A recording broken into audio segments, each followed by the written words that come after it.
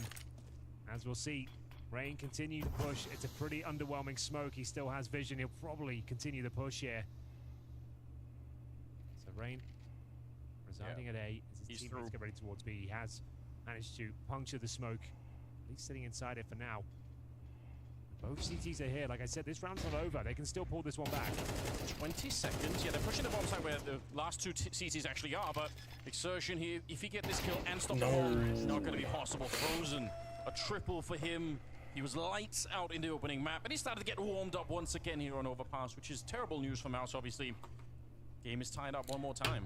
This is a phase 2-0. Ways after giving up 4 in a row. This feels like it, bro.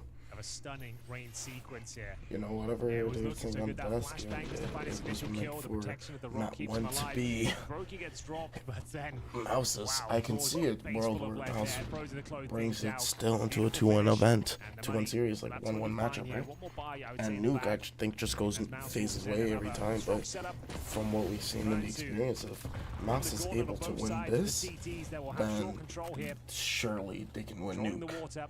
They've had so much more strength, experience on it, and I think it's not that FaZe is going to lose it. I think it's just, I don't know.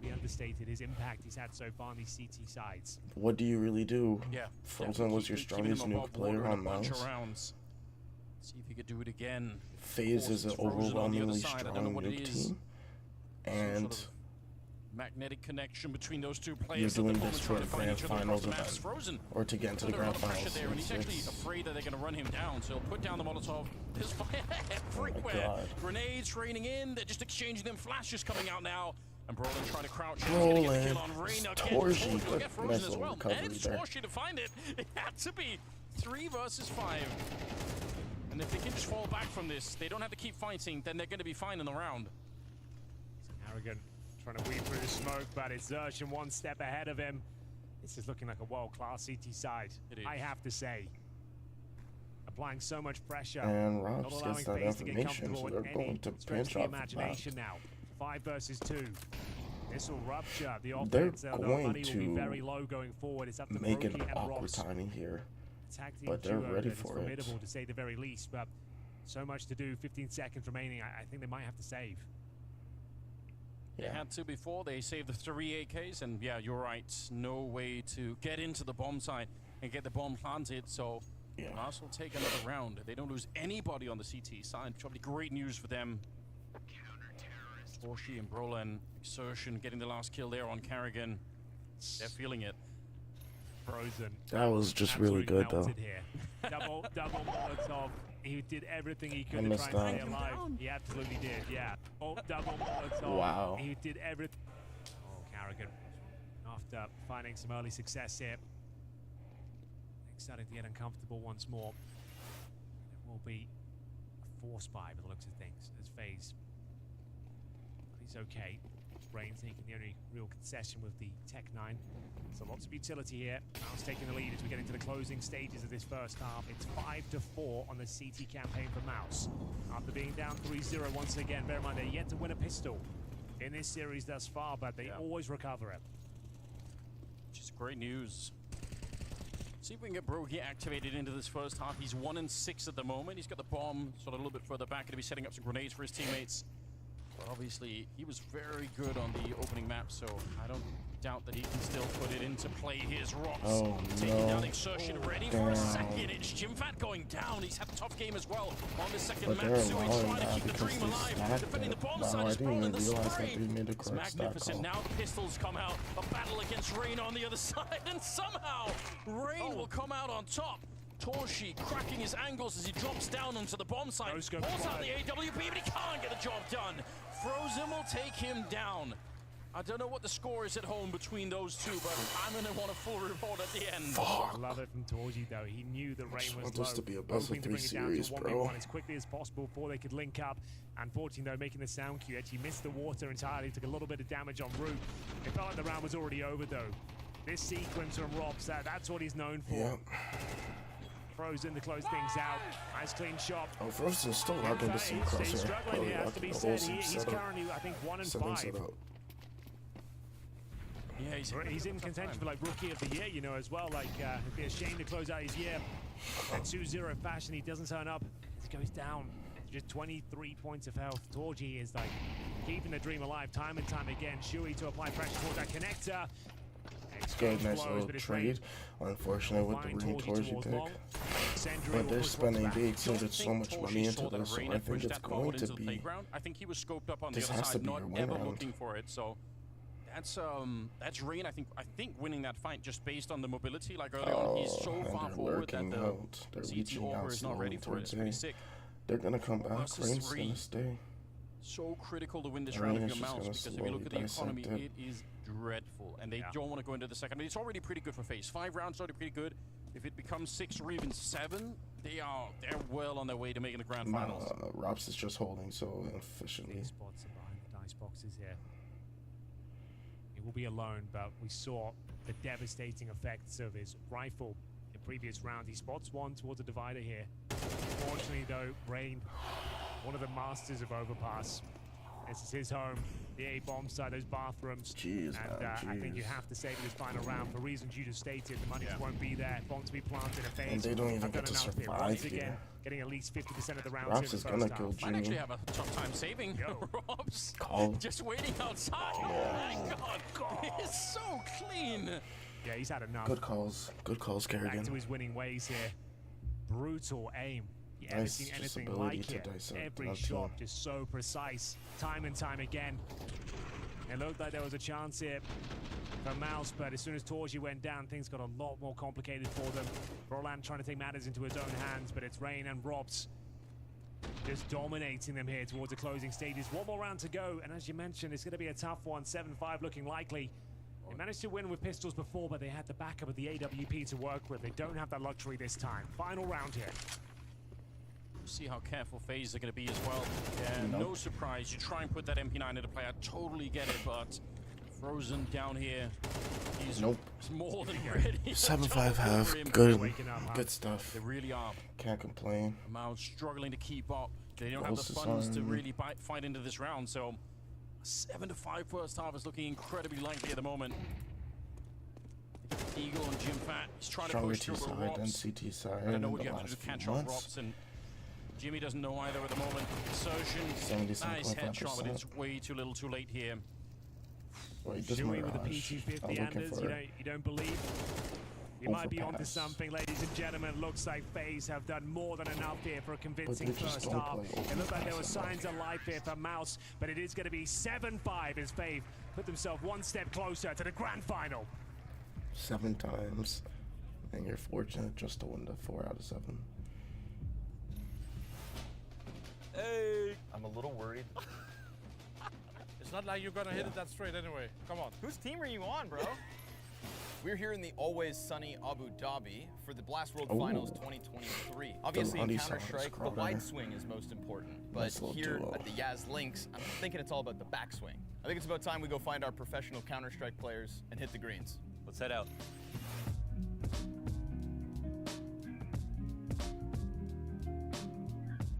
Well, hello. Hello, hello. What's up, brother? How you doing? Good on you.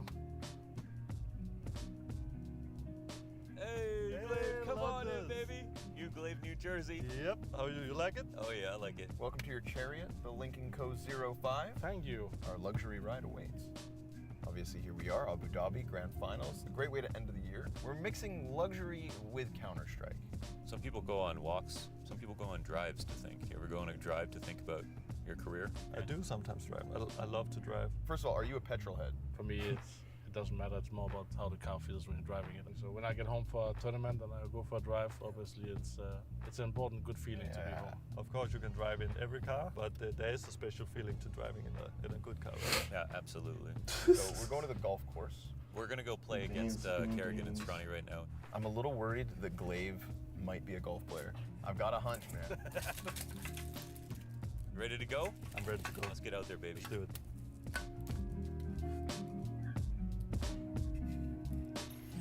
All right, so seems our So ride they of do see luxury each has other. led us here down to the tee-off, boys. The winner walks home with a golden Lincoln Co. jacket. Best of luck. Since I just won the knife round, I'll go first. Congrats. You can go first. Good luck then. Good luck. We'll take All right. this. I'll remember that. Good luck. What is the tactic? Hit it hard. I just gotta check the wind. You got this. Dream big, Connor. Yes, sir. Oh, you guys mind? I'm gonna go wow. find my ball. I can tell nobody's got that form. The third ball. Yo, I got it. This doesn't feel like a punishment. I feel like the grass is harder. Good job. It was a warm-up. It was a warm-up. Yeah, okay, bro. It's not like you're gonna hit it that straight anyway. Come on. Whose team are you on, bro? Just another major, baby. Last shot before we went to the sandbank. Oh my god. Oh. Nice. 8 and 9? 8 and 9. But it was the best shot of the night, right? Yeah, it was. All right, so here we are, end of the second hole. So with that, we win, which means we get to ride home in style in the Lincoln Co. 05. Yeah, whatever, man. We've won a lot in our CSGO careers, so I can be humble in defeat here. I will put on. There you go, sir. This is good for you, sir? Good. Thank you. You have a good evening, and Looking sharp. our 05 is waiting. We gotta go on the golf carts? Yeah. Oh, come on, man. Yeah. Guys, I want us to play with fucking confidence. Let's fucking go, boys. You gotta do what your company is gonna make you do, I bro. love you, I love you. Chill out to the Abis. Abu Dhabi. Nice. Insane, Adam. Nice story. Check out the buying money, Team Falcons. That long. I just feel bad for Snappy. I didn't know how you killed him, bro, but because he didn't pick you. I just wall banked it. Oh my god. There's... Nice. Good T-side. Sick flash hopper.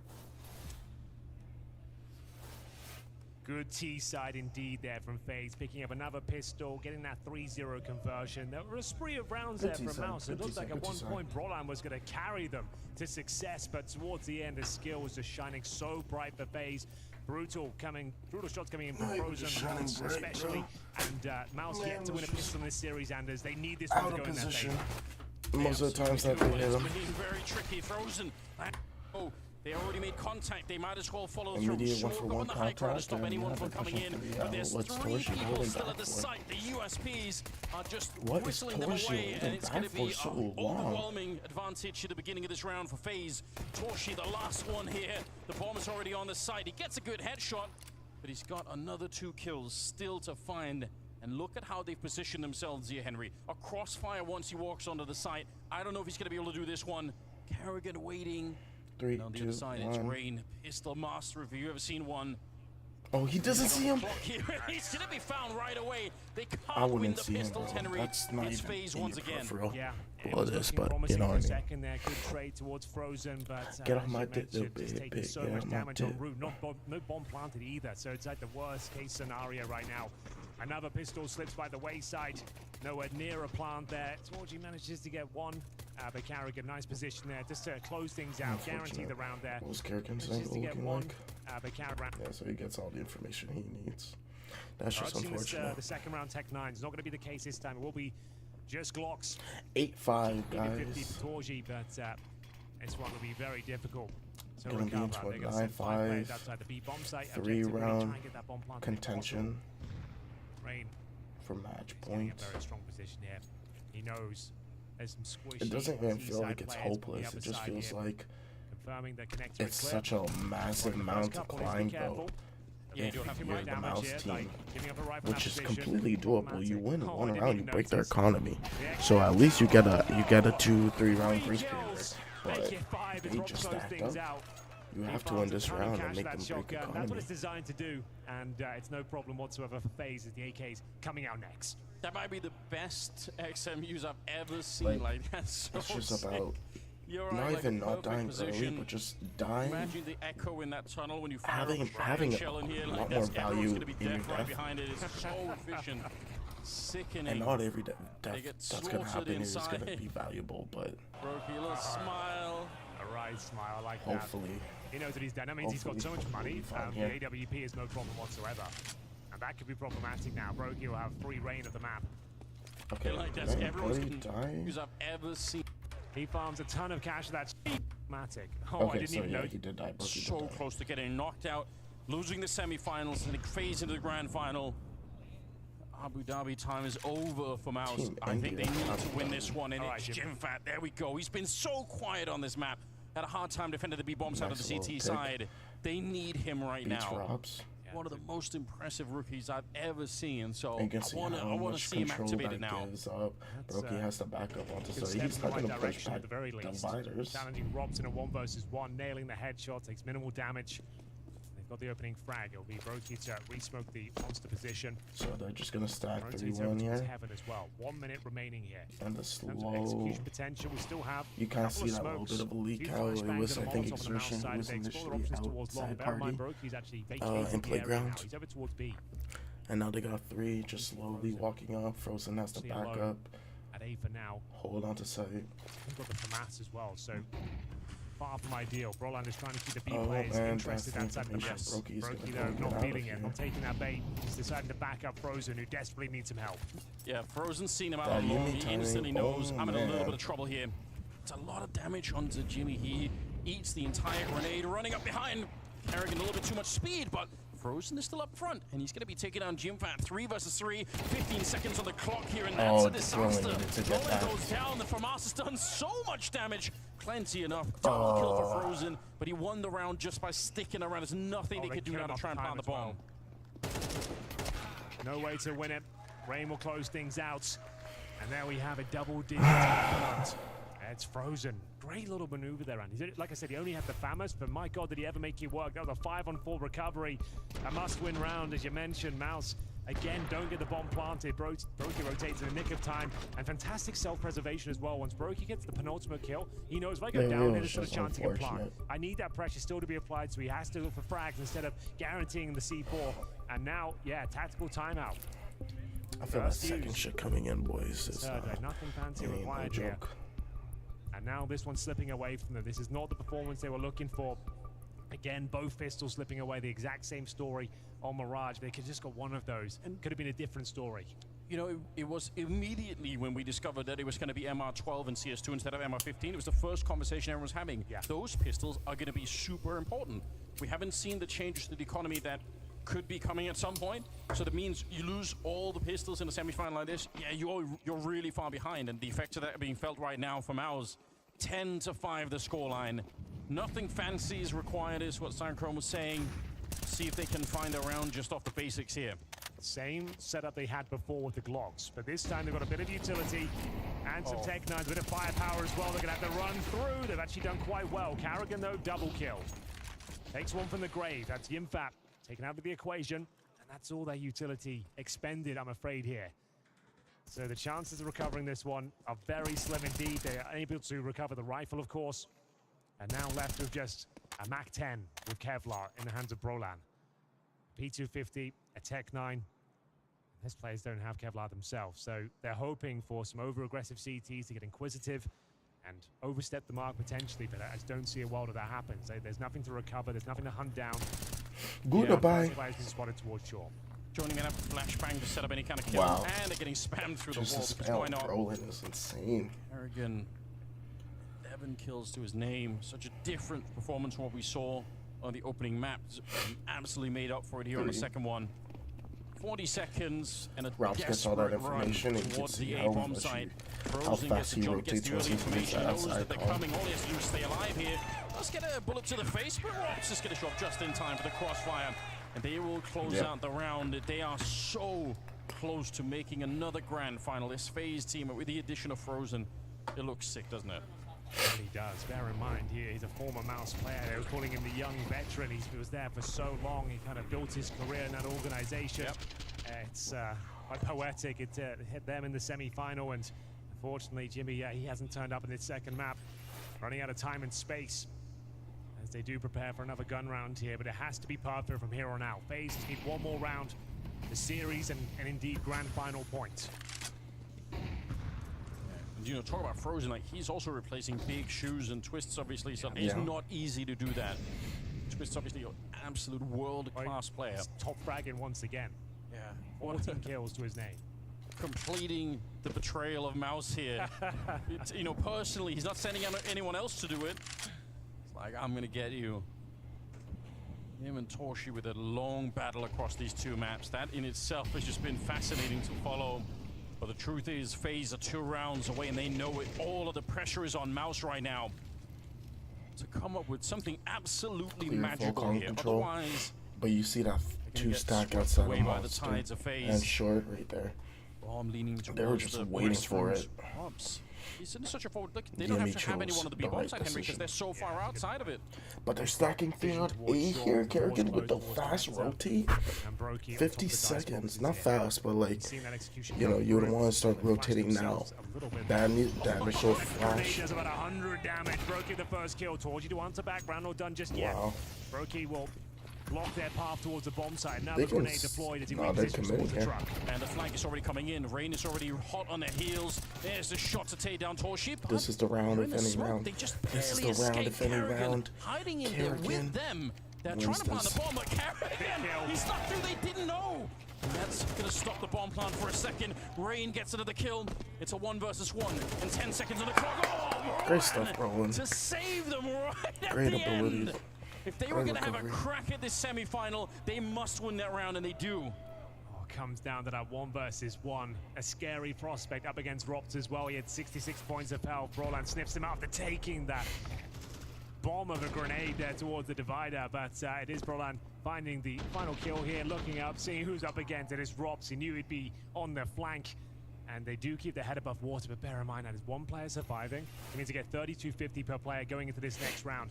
Money is tied to either side. It's a compromise break buy. the economy just before they can are out in full force here. Only a couple of AK-47s. The orb was not recovered. Brolan given the AK first kill. Not quite connecting there for Brokey. Couple of misses here today. Towards long we go, and he is under a lot of scrutiny. Damn, Rops wants that one. There is an eventuality. Adventure. That position that the Rops is in is one of the, I think, least checked positions, or feel like they didn't really commit to checking it. A lazy clear for that. Lazy clear every time. It's a bit deeper than it was in CSGO, and it's elevated as well. We didn't have that little barrel that's there.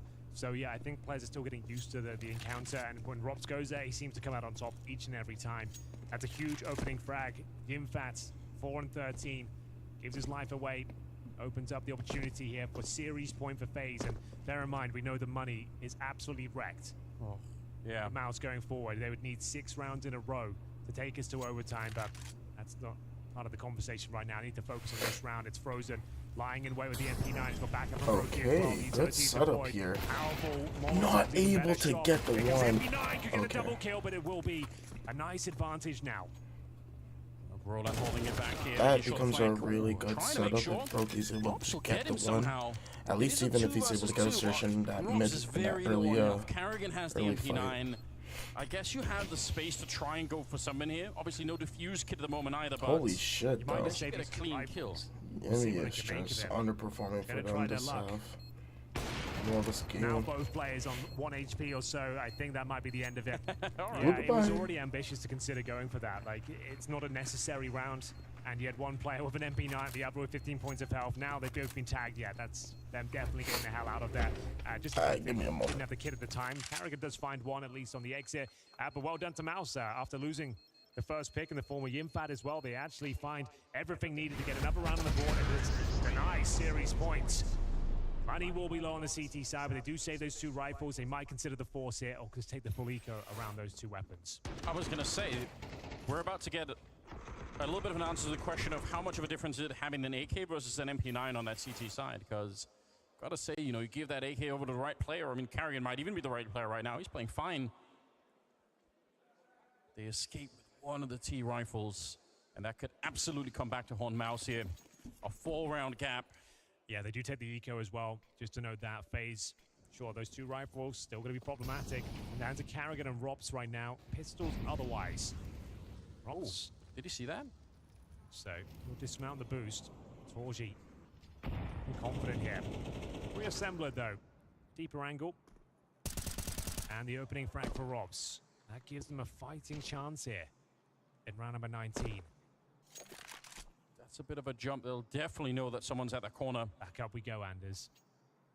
I feel like they knew on the T side that the boost was in, and Brolan, I'm not even sure if he fired a bullet there. He just dies straight away. Contact play. They know they're up against very little here. So just looking to find challenges with the AK-47. First kill available will be Brokey. They'll spot him. He needs to drop right now. He is in a lot of trouble. Rob's willing to take this challenge. Gets the second kill of the round. Yes, he does. USB's going to get out-dueled there. Jimfat still with a MAC-10. Look at the speed behind it. It's just so mobile. That M4 is alone in the sight, and Rops goes down to Exertion.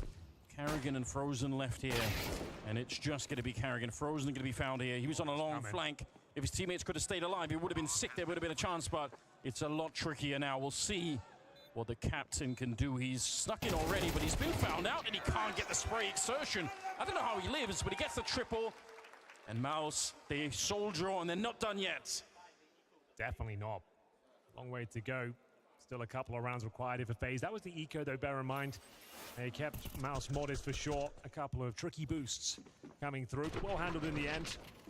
In fact, Mac 10 manages to close things out, and Carrigan left in the 2 versus 1. If he gets that first kill, it was the AWP remaining. It could have been something to be said about it, but unfortunately can't get the first kill.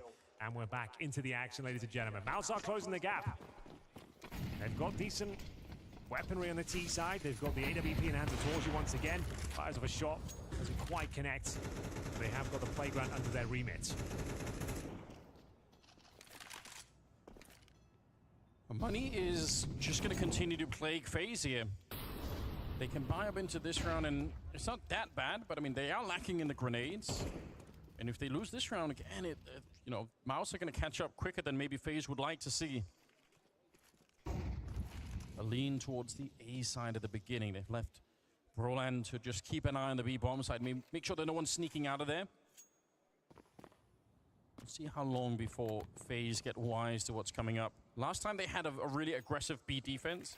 That's how they knew that there was going to be an A attack coming. This time they're a little bit further back, but the way that they're grouping up towards the monster tunnel makes you think, are they going to come through and check it? They might have to soon. Very committed. About as far away as you could possibly be from the A site, and that's exactly where Mouse are heading. 3 players making their way up towards long. I think decent territory here. They set up the turret as well. It's Frozen. He's already had one fantastic round towards the bathroom, looking to replicate that form if possible.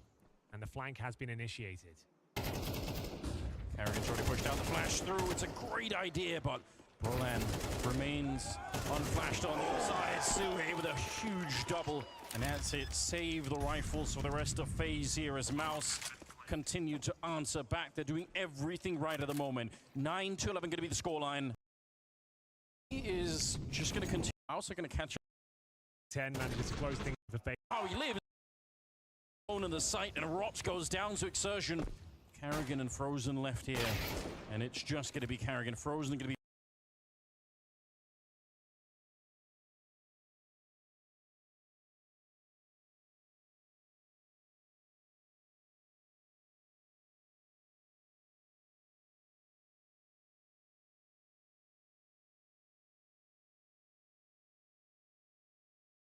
be found here. He was on a long flank. If his teammates could have stayed alive, he would have been sick. There would have been a chance, but it's a lot trickier now. We'll see what the captain... We will see one player survive. Not sure if he actually made it through all the way, but Flashbang didn't really catch Broland. Frozen unable to find that same form. They could feel the pressure coming in from long as well. Had to act, had to try and take I realized I was muted. I was basically just keeping count of what the crossfires was looking like without watching the full replay. Just kind of seeing where the death marks were. I was trying to take an assumption based off that. Away from double digits, they can still do. They can still win in some regulation now. So they're going for that jumping attack. But one thing I didn't count for was that the toxic players could have died to the short fight. Yeah, you'll feel dirty. So it could have gone one monster wins one duel, or kills one person toxic, and then the second person comes and dies toxic from the short fight. Another victim to the jumping MP9. You can already feel it coming. So much more efficient than it should be. See if they can find a good time to set it up. Oh, did he spot him out? There's the jump. All right, they definitely know now, but Broland's well aware though. Tricky stuff. There's the nade on top. All right. Yeah, 50 health, 50 HP.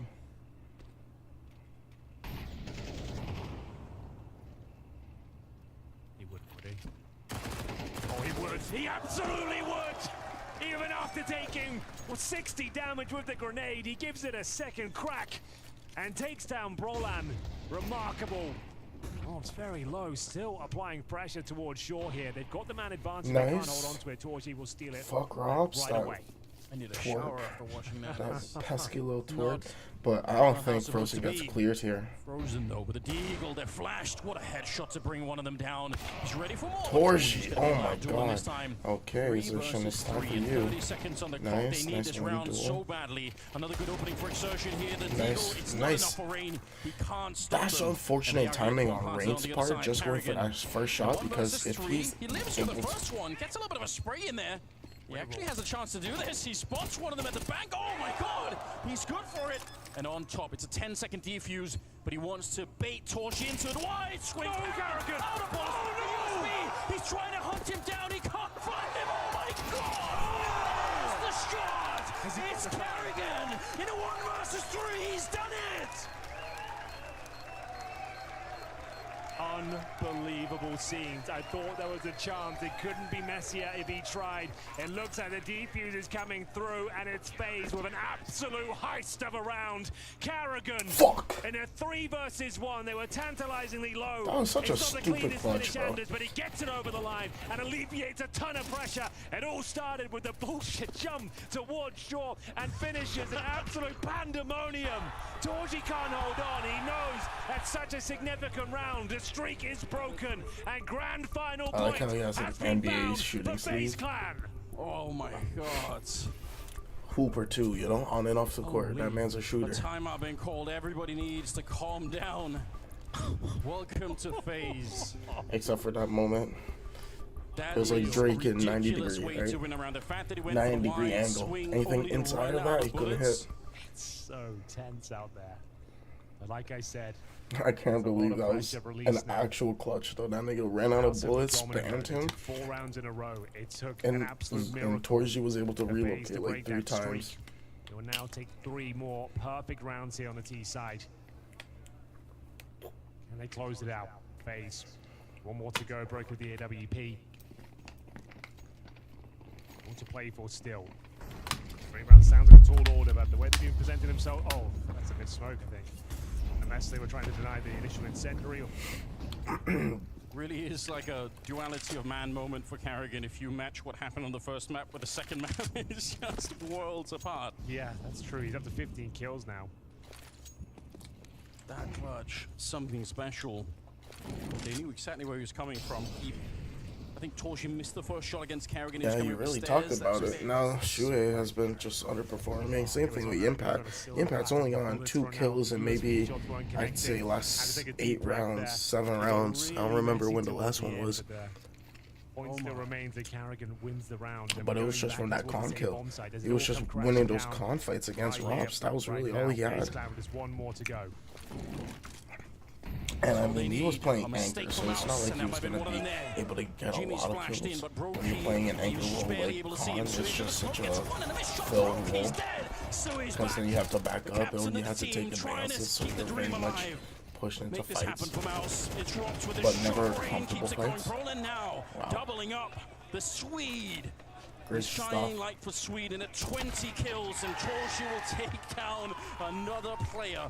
Mouse, they are so hard to get rid of. It's down to the wire on the opening map, and they're doing it again here. Second map as we draw closer to overtime. 12-10 now. Yeah, and I'm going to assume that the money won't be in a fantastic spot. You're right, it's Shuey. Finding Brokey there, a real miss from him. If he gets that second kill and survives, you never know. That could have been it right there and then. But Brolan continues the strong form here on overpass, slotting in nicely to the Mouse outfit. As FaZe, there'll be a tactical timeout at the very least. We'll work out what they're left with here. On average, Anders, it's about $2,500. Carrigan and Brokey. I just want to know where they're getting that fucking GoPro footage It's from. definitely worth the timeout for both sides. Because I don't see it on this dude Everything at on all. said, But just to know, seriously, Brolan's up to 20 kills. 15 deaths for him at the very top of the server right now. Followed closely by Robs, who's up to 19. Frozen 17. Torji and Brolan survived the previous round, so they'll be able to drop weapons if required. Now 2 to go. Take us to overtime, and there's no forced buy. I say that they're going to bring out the AWP. Brokey's gone all in. He wants to end this one here. That probably would be the most Brokey way to win a whole series, by just Randomly picking up the AWP and murdering everybody with it. It's not been the best game for him here on Overpass, but it is a great map for an AWPer. Nice information for Yumi. Put it past him to do a little bit of trickery on this one. Just slowly dissect. He's being pressured quite a bit from really both sides. HC on the one side now. Oh my god. Fire at his back. He's not enjoying it, is he? Exactly where he is. Looks like Xtrfy might come and take him down. For now, Robs is fine. Position behind those steps. Don't even leave. I mean, you know he's there. Just wait for that For a fight. second here, but look at the map control. Mouse And he's gonna have to leave. And they're just wide gonna open. give up on that kill. That's a free fucking kill, bro. You're holding the crossfire. Go for the kill. You got double information that he was in con. He's in the middle stair set. Is losing the AWP on Brokey. So even if they lose the round, as long as they can keep the You molly bottom con. No, he pushes up top con. You push top con, or you molly top con, knowing he's backing downstairs, and you have Yimmy holding that crossfire. Fucking just peek him, Desertion. Holy shit. Free kill, bro. Another very close game here. Ridiculous. First map was 13-11. I get why they won't. And not that they wouldn't get the free kill, but even if so, maybe it's an information thing. They don't want them to get information that they can stack onto B or stack on A here. Why are we playing to 360p, bitch? I'm not broke. Let's get it. Trying to make his way out of the bank, but Brolan shuts him down. Oh, I'm broke. My internet's not like broke. Rolling back the years, this is the best looking Brolan we've seen in some time. I'm broke as fuck, bro. Yeah, I'm just very, very impressed. Like, I've really been somewhat sour on the Swedish team, if I'm being honest. Like, as a whole, I just feel like it's come to almost a complete standstill.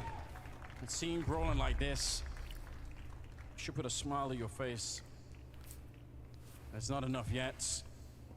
Not quite. They need another round. They need to get this into overtime. And everything changes there. Like, they're gonna have Muddy again on both sides to play with. FaZe, they have the experience, they know what they're doing there. But we'll see if Mouse can get one more step in that direction. 21 kills on Broad Exertion. He was lights out on the opening map, but he's still doing it here. 17 kills, you gotta give him some credit as well. But it all comes down to this, Henry. This is what it's all about. The sun is set on Abu Dhabi, and it's time for Mouse to see if they can fully wake up and realize the dream here. It's been an admirable resurgence. One more round will do it. Locked in with the orb towards long. It's Frozen challenge towards Connector as well. Two players down in this position. They are under a lot of scrutiny, but it's the opening frag for Frozen. Can he get out of here with the AWP in tow? Looks like they absolutely will. Bear in mind, Rob's still towards long here, so focus on this A bomb site. 4 kills away from the grand final now.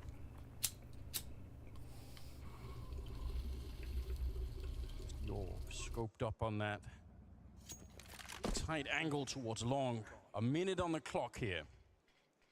Losing one of their best players in Exertion. It's not a good start here for Orlando in the right position, and he'll take down Robs. Oh, thank what a God, scout to boys. get rid of at the start of this one. A 4-on-4. And we're down to 50 seconds. Fine trade. Of all the players that you kind of want to get off, Rox is the one who's kind of been pickering at you. Frozen's already running. As soon as Carrigan gets through the monster tunnel, Frozen is hot to Easy get to the information. onside. Oh This is a my signal gosh. from Carrigan. But they have all the util on the A players.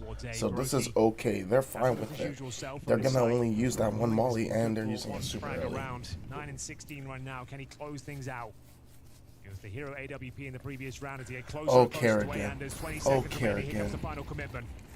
15 seconds. 15 seconds. Already up the stairs. Brokey, he gets the shot. They saved He doesn't from the peek. previous 10 round. seconds. Down to 10 seconds now. But a strong kill again. The Swede is back. 3 kills for Roland. It's looking great right now. The bomb. Oh, did they get it in time? They might have run out of time. Henry. No! It's FaZe to make it through, but they had one more second. They didn't get the bomb hard. FaZe instead make their way to the grand Carrigan. final in Abu Dhabi. That's how you allow it. That's how you allow it. Kerrigan. That's how you allow it. You're so fucking bested by the clock. crazy. Another 13-11 scoreline. An absolute gut punch for Mouse. They'll be so disappointed. That's the way it goes down. We are denied overtime. What a finish. And Carrigan, he just did the backstab once again. You noticed that flank coming through. Yeah. It was enough to disrupt them, and the scramble to plant, they lost track of the clock. And it will be FaZe indeed, making their way to the grand final. You can't say they don't belong here. 11-13 on both maps with a stand-in and brawler. Like, I can't believe that Mouse have actually done this. It's so sick that they made this far, but yeah, it's a hard way to go out, a hard way to close a map, no doubt. Brokey. And now it looks like we are ready for our winners interview down on the stage with James Banks. Well, this certainly wasn't an easy game, and it came right to the wire. But Frozen, you just came to me off this stage, shaking a little bit there, man. How you feeling? I'm feeling great, you know. Thank God we closed it out. I think they were playing well. But maybe got a little unlucky as well. But yeah, I'm just happy that we closed it out in the end. And I'm sure you are happy because both these games so close. You were down 9-11 on Mirage, and this Mirage has been looking good with Brolan coming into Mouse. What was the call? What was the change up on the second half there for you?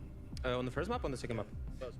I don't know. I think, you know, Finn just called us home. We kept it calm, even though we were behind a few rounds. I think the mentality was very good from everyone. We just kept it calm. And yeah, I mean, you know, Finn was on point with every call. We closed it out for him, and yeah. And it's looking very natural for you to be back in phase alongside Robs with Karrigan by the side of you. Is it as natural as it looks, or is there still some adjustment you're feeling? I think it is smooth and natural, but you know, there is still some things that I need to get used to. So, you know, like a good balance, but it's like the feeling I'm having is amazing. And in terms of that feeling being amazing, you go straight in for your first event with FaZe, and you get a grand final. Did you expect that? Yeah. I think a lot of people expect this. They expect good things from FaZe Clan. Well, Yeah, congratulations, Frozen. You're through to the grand finals. Our first team, FaZe Clan.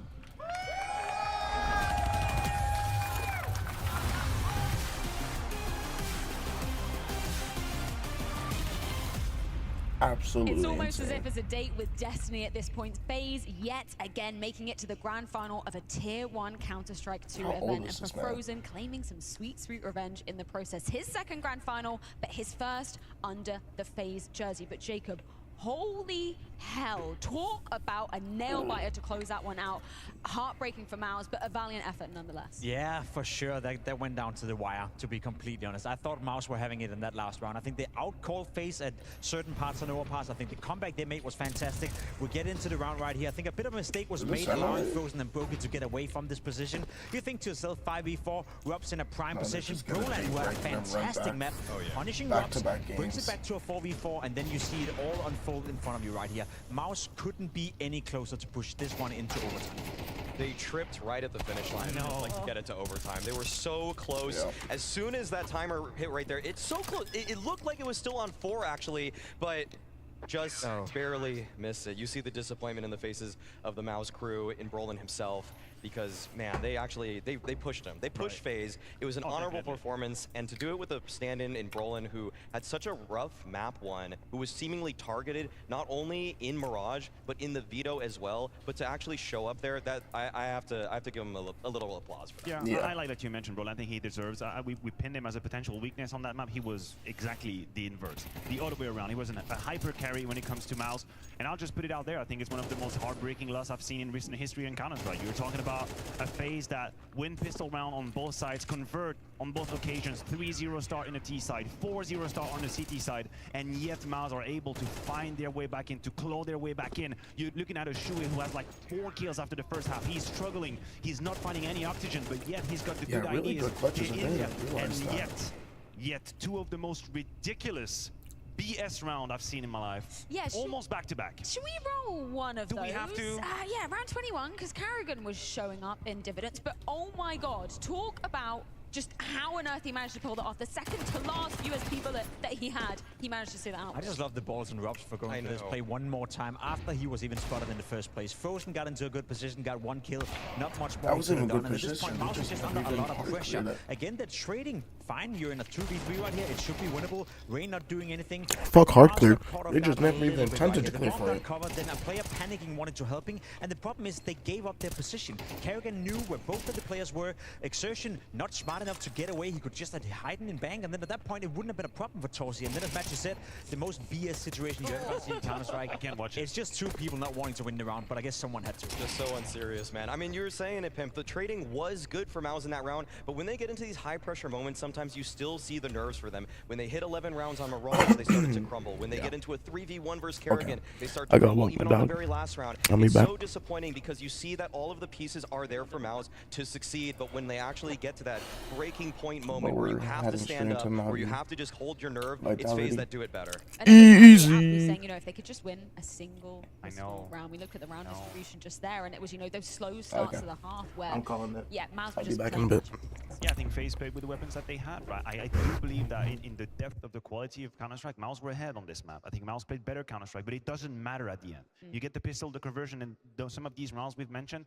And also, I think, if we're being honest right there, this was probably the most disappointing map I've seen from Yimpa at professional level quite yet.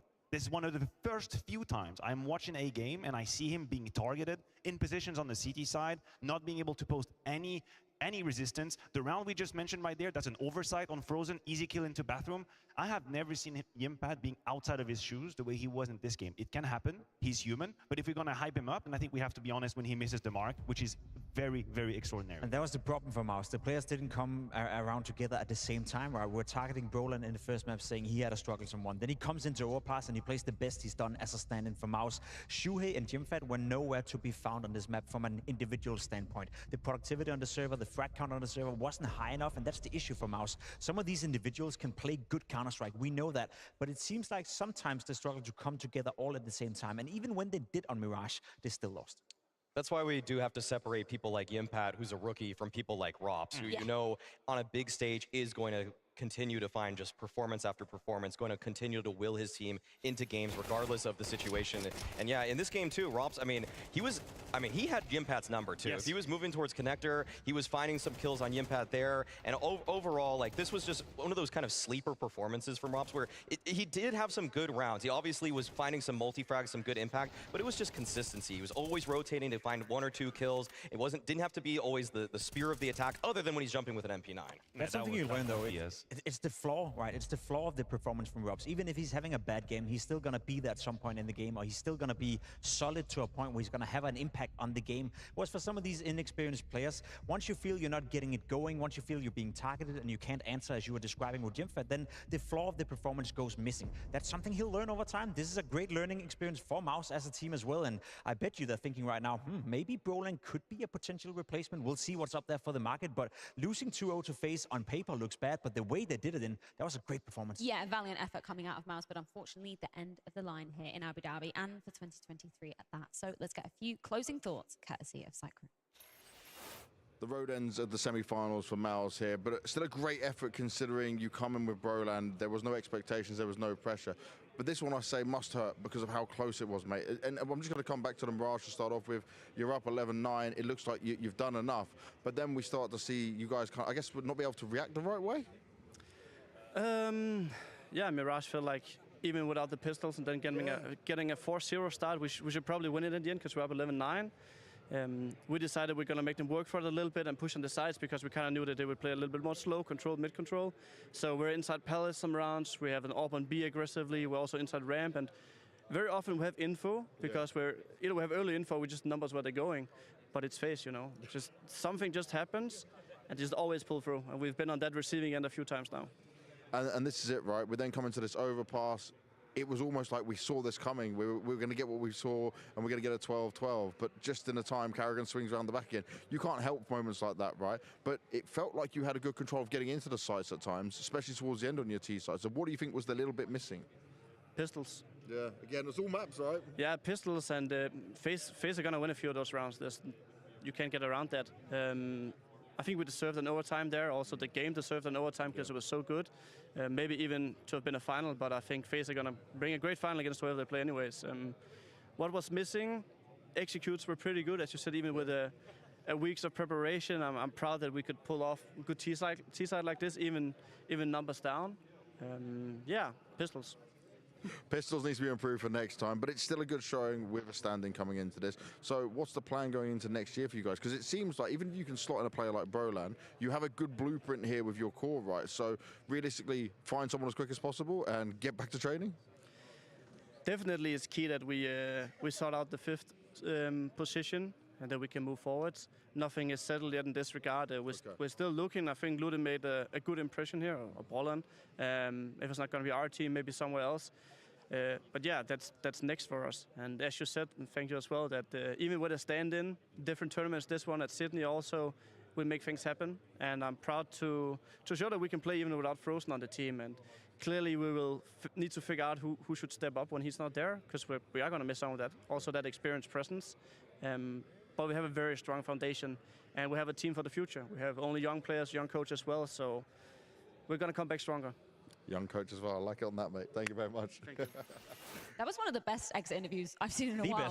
The best. He was so honest. Like, yeah, FaZe just showing up doing FaZe things. Yeah, we should have won more pistols, and maybe we're going to potentially look to be keeping Brollan, Jacob. That's nice words. Yeah, I think so. I think Cyclone did super well, you know, explaining his thought process. And at the end of the day, he was able to cook it down to just pistols, which I think is right. You know, in terms of, as you said, Matthew, raw Counter-Strike, buy rounds, it felt like Mouse were the better team in the vast majority of this game. But at the end of the day, it doesn't matter. I agree, of course, the pistols are a debate, and they're going to be part of the analysis of this map. I also think that not everyone has the resilience to mentally ignore the fact that they're playing FaZe. And whenever I see Mouse going up against FaZe, you can feel that they know they are playing against FaZe. In some of these rounds, they're looking for the perfect move instead of the good one. And not all the teams out there, in fact, the vast majority of teams in Counter-Strike do have this symptom of, holy hell, this is FaZe. They're about to do a comeback. How can we do to close it? It takes a whole lot of nerve. I think it got to Mouse a little bit in some of these rounds, and that's also part of the experience. But I agree with you. The interview was legit. I want to pick your brain a little bit, Maui. Do you think they should be keeping Brollan going into next year? Because he's obviously made the impression, and Cyclone's going, yeah, potentially we are still going to keep looking, but do you think he is maybe the solution? The roles that Frozen left open are very hard to fill, not just in the fact that he was one of the top riflers in the world, but literally having a rifler overpass. That's a very tough position. Outside rifler nuke, very tough position. Brollan did a serviceable job at this event. It's tough to say that he's going to get a lot better. I think obviously once he gets a little bit more comfortable, if he did play 1 or 2 more tournaments, you'd expect his numbers to slightly raise. And so it's a workable solution. We've seen what Brollan's peak can be on English rosters, that he can be a solid player. But if you're looking for somebody for the future, there's probably a couple people that are in the midst of tier 2 European CS that are probably not, like, they're really trying to get that spot. They're really going to fight for it. And you have to probably, I'd give Brollan maybe like a 60% chance to be this guy, but I know that Cyclone's going to do his due diligence because, man, he finds diamonds in the rough all the time. I think it depends on what kind of leftovers that's out there after this whole roster situation is coming up. Mouse is not Falcons, Mouse is not G2, Mouse are not FaZe Clan for that matter as well. They can pick and choose what players they want inside their camp. However, if you're looking at the Mouse blueprint and looking to join that team, if you're a player out there with aspirations of being the star in the server, I think that's a perfect team to play. So I reckon, you know, there'll be certain player types out there looking at Mouse thinking, that's a team I want to join. Whether or not they have the financial power to make it happen, that's not sure. I agree. I think this last map just made enough for Brollan to be top of the second ballot for Mouse. I don't think they're going to immediately target him. Sure. And if it hadn't been for this overpass, we would probably left thinking, wow, this was very lackluster from Brollan. This was rough. But he made such a strong impression towards the very end that if you were Cyclone, maybe you're thinking, okay, let's see what we can get. Let's see the profiles out there. And then we can always consider this as an interesting backup solution. Yeah, of course, a valiant effort from Mouse to be closing out their 2023. But of course, FaZe are the ones to be moving onwards and upwards to that grand final once again. But I think it's time that we find them an opponent. One more semi-final coming your way here in Abu Dhabi. It's Na'Vi versus Vitality after this.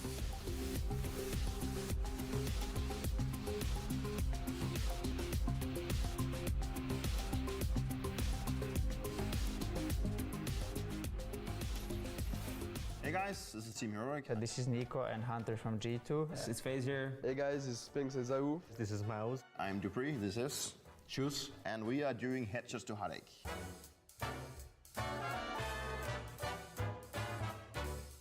My friends and I can't seem to agree on which map to play in Counter-Strike. It's causing arguments before we even start a match. How do we find a compromise so everyone can enjoy the game without feeling like their preferences are being ignored? I think we've all tried to play a FaZe match and then we go AFK for like 30 seconds, we come back and we see we play Anubis or something, and like, who the hell just decided to play Anubis or Mirage? Mirage and Ancient every day, all day. He will talk. Das pick me right. Because everyone happy, everyone like Mirage. Because we have the same problem with this guy. Yeah. This guy know how to play one map and face it. Mirage.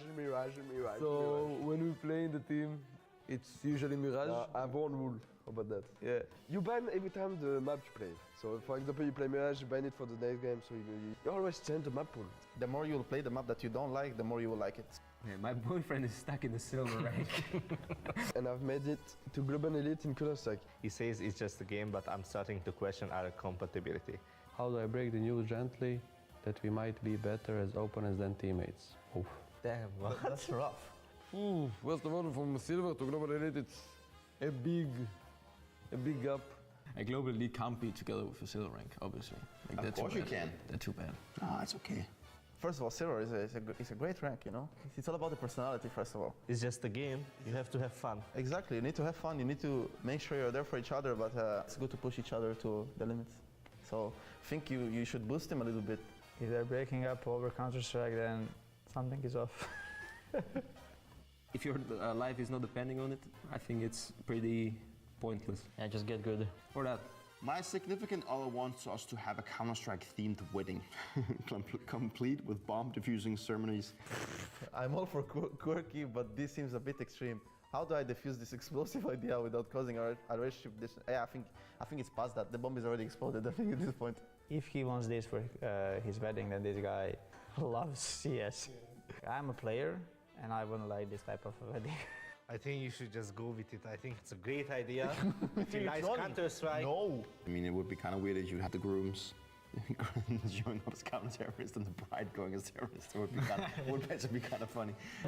And you are dressed in, like, you know, a CT. Ooh, and T. But yeah, you can do that in your wedding, bro. Important moments in your life. You don't feel like, yeah, don't do anything you're not happy with. But I think the best thing is just to be honest. Oh, it's good, it's good. If I have a problem with you, I come to you.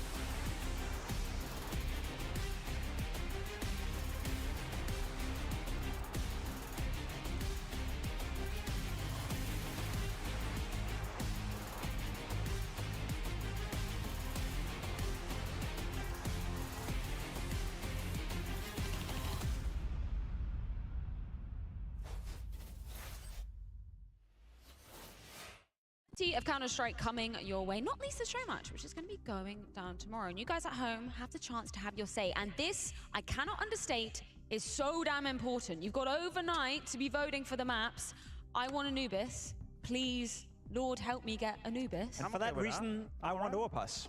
You're so wrong, Jacob. You're so wrong. Team Freya or Team Jacob, I guess vote now over on Well, it's going to be Anubis then. So. Yeah. Anyway, moving on. I'm getting a little bit emotional, nostalgic, if you will, because we're coming to the end of the season, we're coming to the end of the year, and a hell of a lot has happened with CS this year. Not least, we've moved on to an entirely new title, so I think it's time to reflect about some of the teams that unfortunately aren't here at this very stage. They got eliminated earlier on, because thinking about G2, Jacob, that's been a crazy ride of a year for them, right? Yeah, it has, you know, because you remember what happened a year ago. We're standing inside this arena, we're standing right here, and we saw G2 win the trophy, and we saw them go on this fantastic streak where they created one of the longest winning streaks we've ever seen in Counter-Strike history. They won in Katowice, they won in Cologne, blah, blah, blah, blah, blah. Now we're here. And we don't really know where to put them anymore. For me, they are a big question mark. You look at the 5 players right here, and you can't tell me that that's not enough firepower, enough quality, enough experience to be a team that we can rely on, go into a major and contest for the trophy. Yet I'm not even sure if that's going to be the lineup they're going to turn up with in Copenhagen at the major, if they qualify, of course. That's the thing for me. There's too many question marks surrounding this G2 lineup right now. There's too many rumors in terms of Nico, Falcons, maybe not.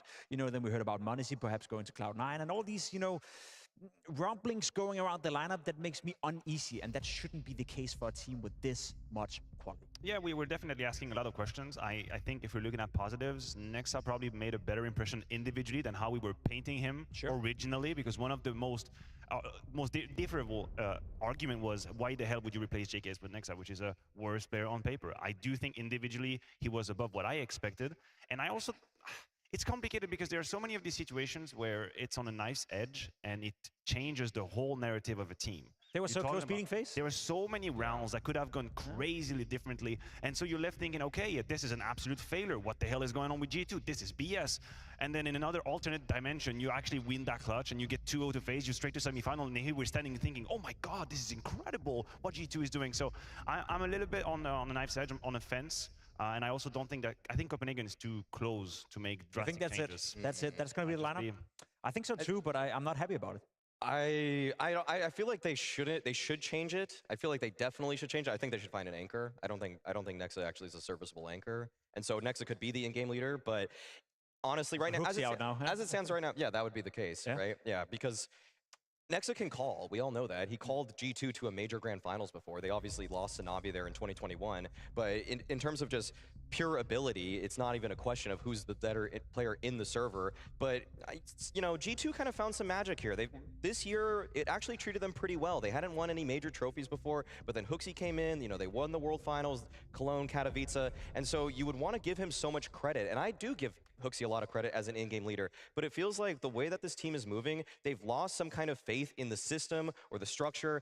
JKS being scapegoated for their recent failures or whatever has happened to me has felt completely out of left field. And so to bring in Nexa as an anchor, that is just strictly a downgrade. There are no ifs, ands, or buts about it. He's not as good of an anchor as JKS, so there has to be some other kind of play here. And they've talked about environment in the team, the fact that JKS maybe, like people have been insinuating for a while now, JKS might not be the best locker room guy. Like he's not going to hype everybody up, but it's like he frags the hell out. Like, I mean, I don't need him to like cheer me on all the time. And when we were watching G2 right there, right by them, like Nexa's a positive influence, but it's not like he's changing the entire flow of the team. He's not bringing everybody out of their shells. Like he's not like JL on Navi, who just seemingly can light up a room everywhere he goes. Nexa just says, okay, guys, focus, next round. It's like, is that really that useful? Is that worth 0.1 rating worse?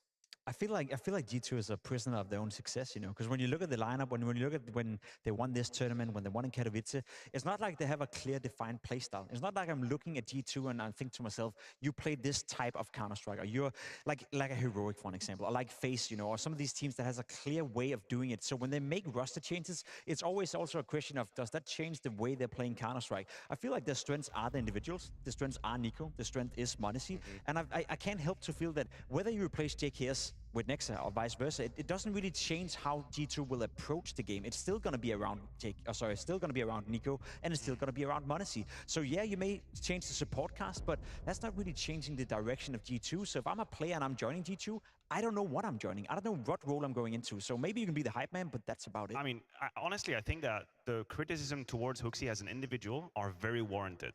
There are games, a vast proportion of games where he is such a low influence individually that just Counter-Strike at the highest level, that's going to be a problem. We saw it twice at this tournament. Yeah. Exactly. There's going to be a ceiling that I'm not going to stand here and argue that, oh, you know, guys, it's okay to have 6-7 frags. No, you do your job. It's not true.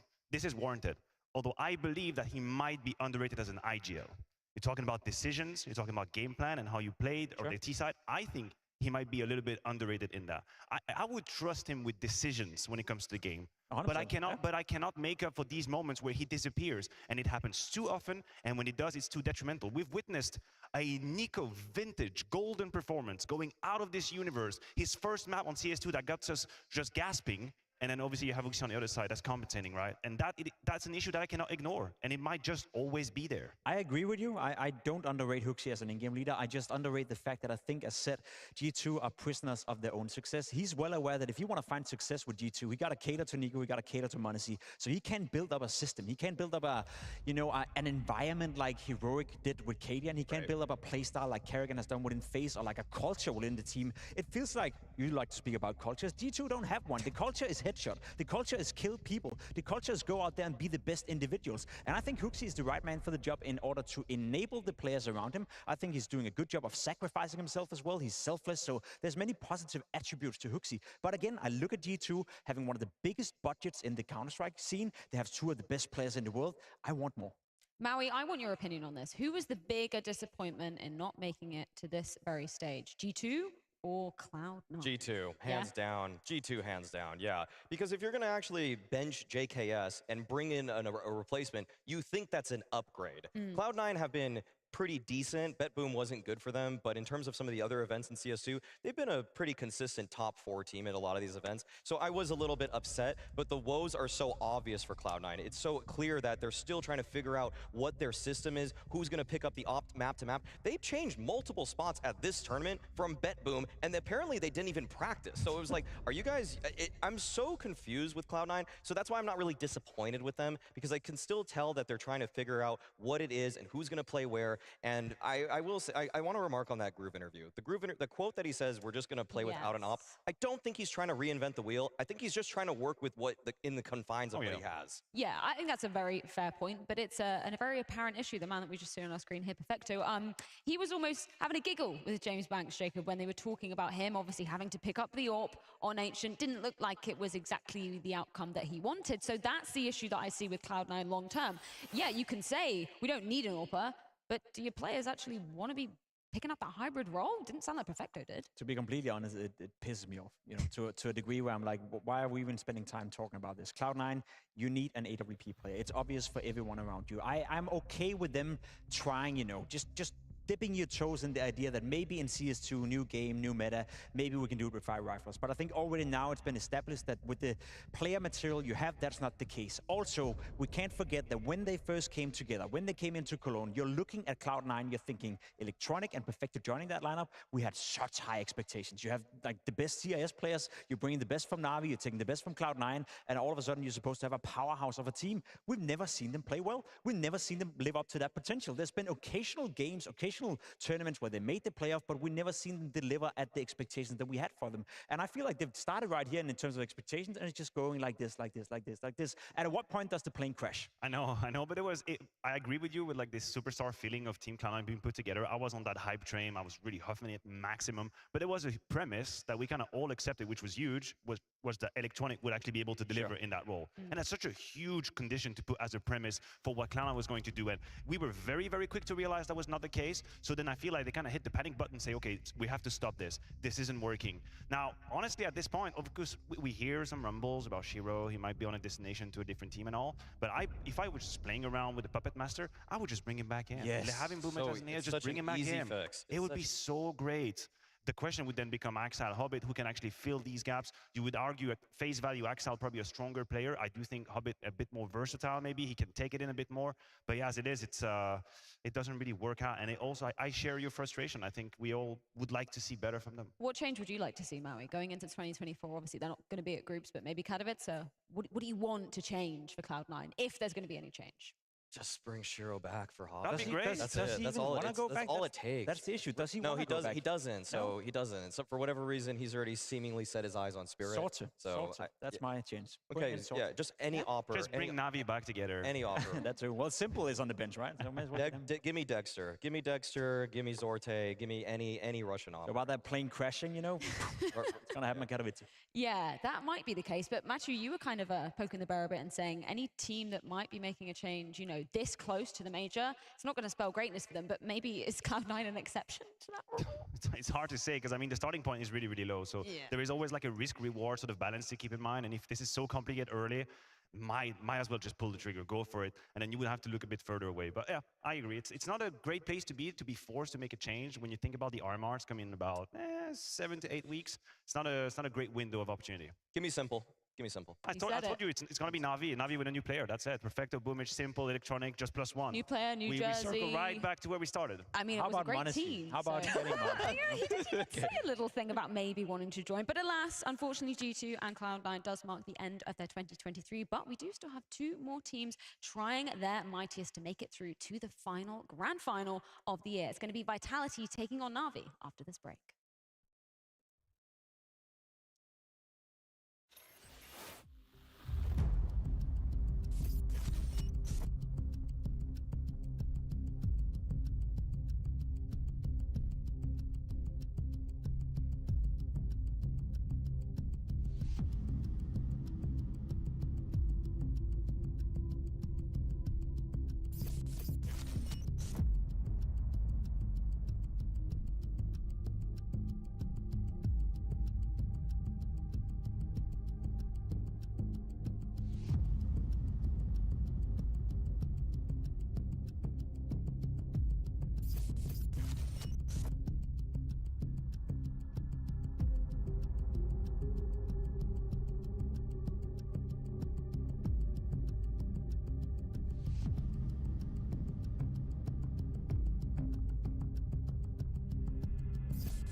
Semi-final number 2 here in Abu Dhabi, and time to find FaZe a grand finals opponent. That will either fall to the hands of Na'Vi or Vitality. For Na'Vi, according to Hoaxy, it's a miracle that they even managed to make it here because it required so much skill versus G2 just yesterday. And it's a team that we don't exactly know what their identity is at the moment, but making it through to the semi-finals, definitely a result for them.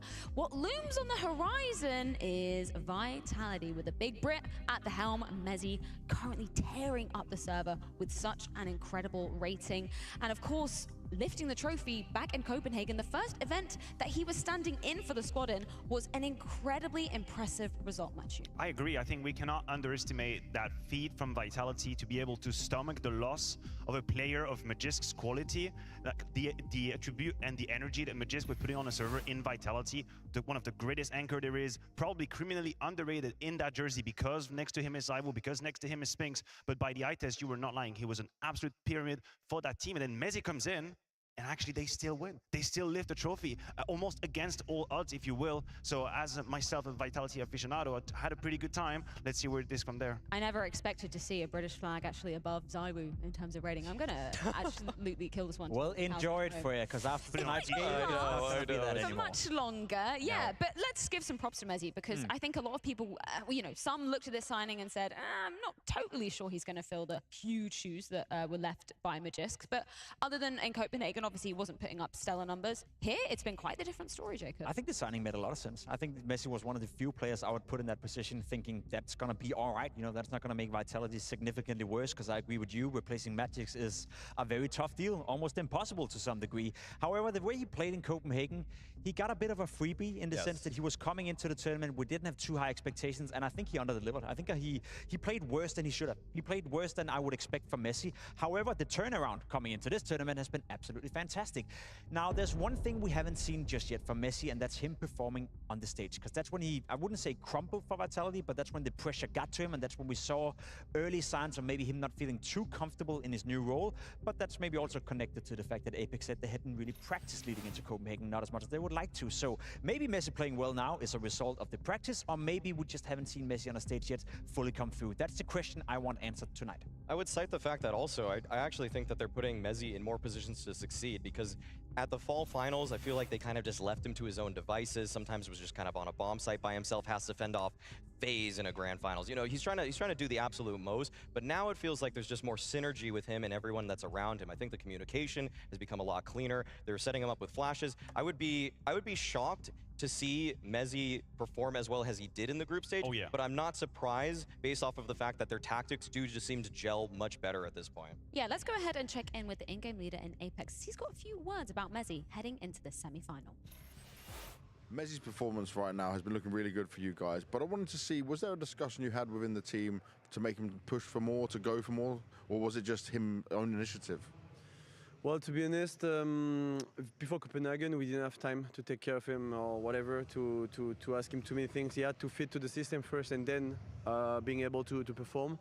I think what's happened is that during the second week of practice before Abu Dhabi, we had a talk with him, asking him that he wanted to be the perfect teammate and doing everything perfectly, and we asked him to be more like himself and to try more, want to do whatever he wants with Xtrfy. And yeah, he does it pretty well at this tournament. Hopefully it's going to continue, but I'm really happy he's able to perform well. We had more time now to focus on him and try to help him to grow also as a player. And yeah, it worked well, but I hope it's going to continue because for group stage. Well, hopefully he's going to be putting up those same numbers, because Mezzi looked like an absolute demon. But props to Apex and, you know, the whole of the Vitality camp, because we think about, I'm going to use Spinks as an example, integrating into Vitality. Yes. Apex was the one that said, you need to be more confident. You need to take more space. You can't just look at Zaiwu and go, okay, you know, he's a sick man in the server. I need to follow him. Be confident in your own ability, man. I think it's one of the topics that we sometimes miss when we cover Vitality, is how healthy of an ecosystem that is to integrate a player and help them surpass some of the obstacles they're going through. Spick is an example who under-delivered massively when he joined Vitality, and he was a target of a whole lot of scrutiny. Turns out now to be one of the best rifles out there. Even Zaiwu at times, where Apex has to sort of talk about these conversations I've had. Listen, you have to be more selfish. You have to be more out there. And just now how you're doing the same with Crody Messi. Like, it's a great thing to want to be the perfect teammate. I understand that. If I was Messi's rail with Vitality, 19 all I'm trying to do is stare. fit in that box they're giving me A and make sure I'm 19 not stare roughing any rail, better. bro. But You this is just not how you fucking deliver your best drove CS. You have to that find shit. this sort of balance where Anyways. you also do some of the stuff that you like, that makes you feeling confident. No. I don't know why it always backs up a little bit, or it delays a little bit.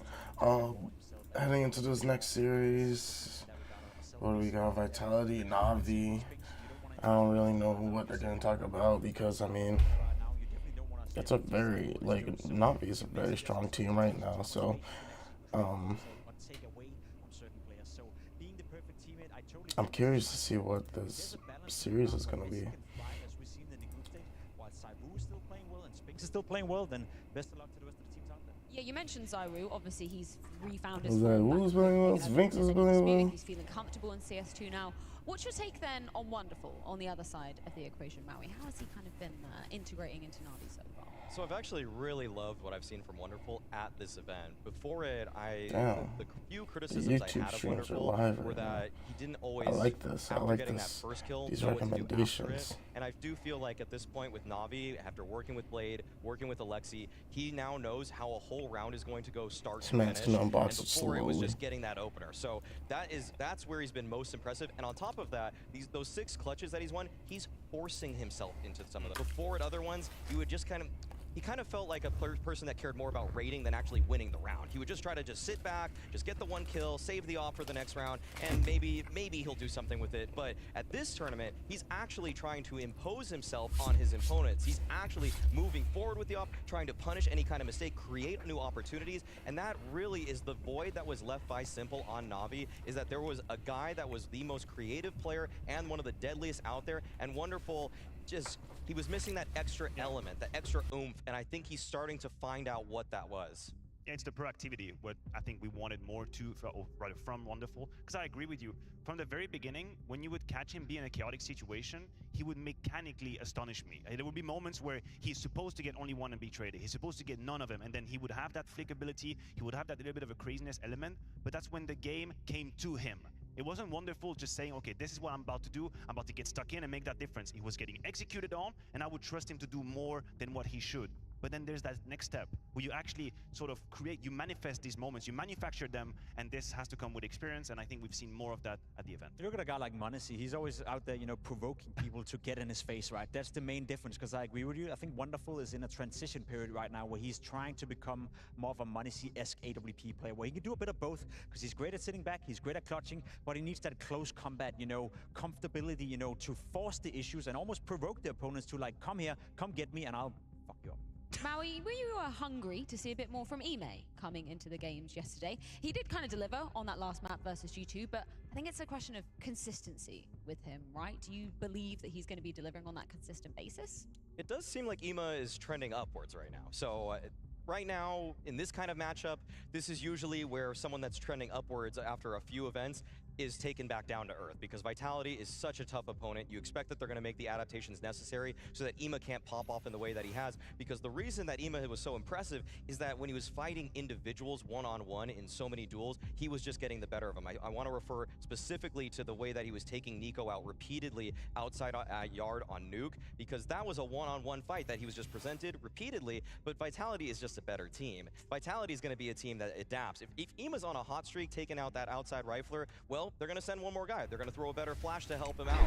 So that's where I think that extra dimension for Ima is now going to be tested, and I want to see him succeed, because I want to see that Ima that was blowing everybody away at the Paris Major, making a huge name for himself, and I want to see that he's not going to just fall back down to this guy that has more or less not delivered after switching to Na'Vi. Yeah, of course, we're talking about this in the context of a rematch, even though Apex says at the group stage. They did face Na'Vi, and they did take them down in a 2-0 fashion. So it's not like they haven't already felt the wrath of Vitality, Jacob. So do you anticipate that maybe it's a case of switching up the map, Vito? Because I think we were kind of left scratching our heads of why Na'Vi picked into Anubis, but then they're not really left with much else, right? No, I was just about to say, there's a limitation to what Na'Vi can do in a Vito against a team like Vitality, right? You're limited, and you want to do something that you feel comfortable with yourself.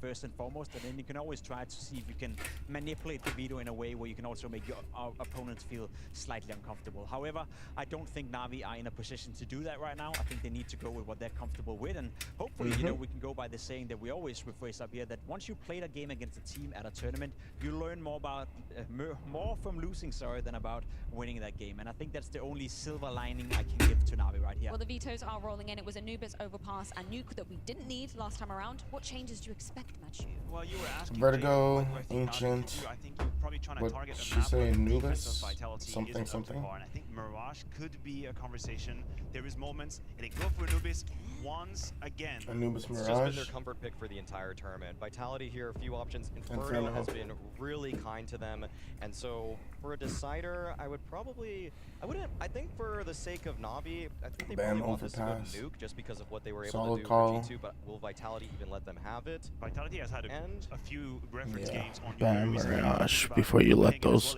Utes explode. Nuke solid. Okay, so Inferno and Anubis Inferno Nuke. So I think the veto goes in Vitality's favor anyway.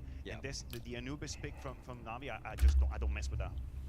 Anubis was always gonna. I feel like it Hit had or to be miss. Na'Vi's pick just because they clearly came out before this tournament and said this is our map. We're just gonna keep picking this every time we can in a veto. The problem is that Vitality is simply the best Anubis team in the world. So you're painted into a corner immediately before the veto even began. The one silver lining that is on the side of Na'Vi is I think this is the map where we've seen Wonderful being the most proactive, right? It's been the map where he's had so many highlight plays on. So I'm wondering if he has the ability to be bringing it to Zywoo, though, because last time around, he just wasn't able to, Jake. Well, that's an underrated fact sometimes when we speak Holy shit. players, that sure, Wonderful is going up against Zywoo on the server, but, you know, 4 other players he's going to kill is running around with a rifle. So maybe just avoid Zywoo a little bit and then kill the rifles running Sounds like around. logic. No, but that's what you can do as an AWP player. You get and pick to choose your positions, I guess. You get to pick and choose whether you're playing connector and being aggressive there, you want to go middle, or you want to be static on the A-bomb side.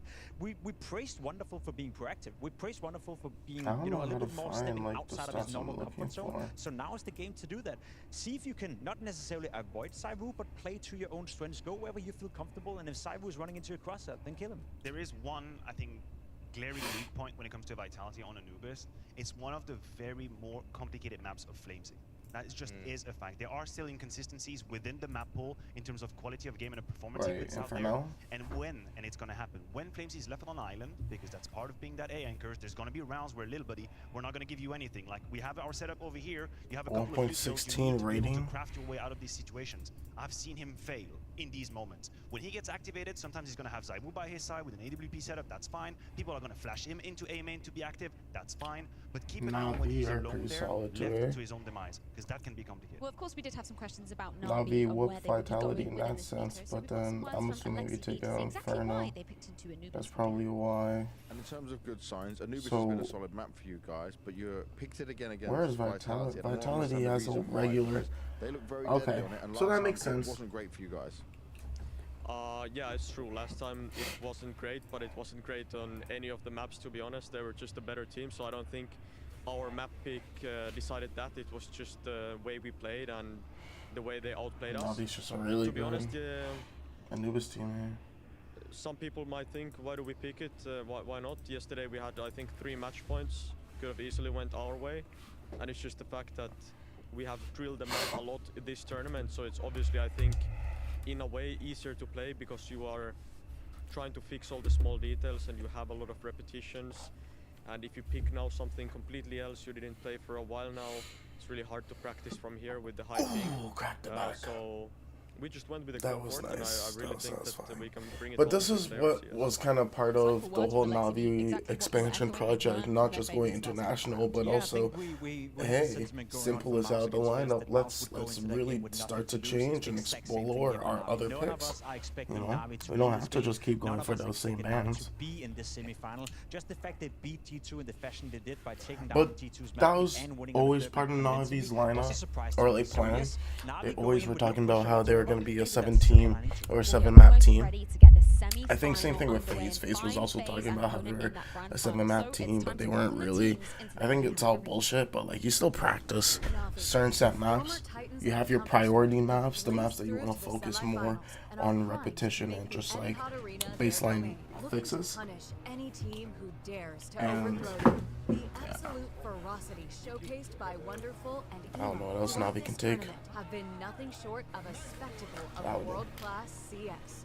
After demolishing their rivals in the group stage and taking out G2 in the quarterfinals. And this is where it ends. The yellow and black strike gold in Abu Dhabi. They're looking to prove that Navi is still a force to be reckoned with. The stage is set. The trophy is calling. Wow, what amazing lighting. Can Navi answer?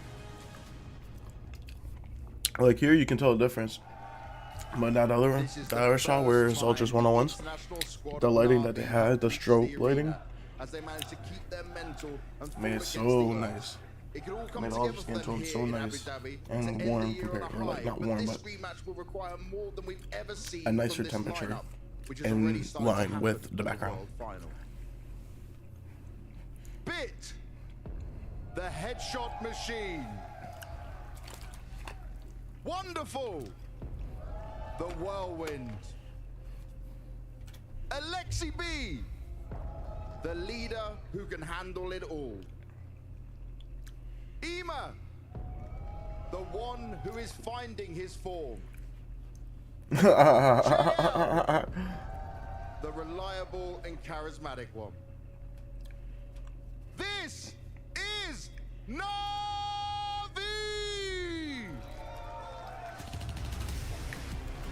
Finding his form.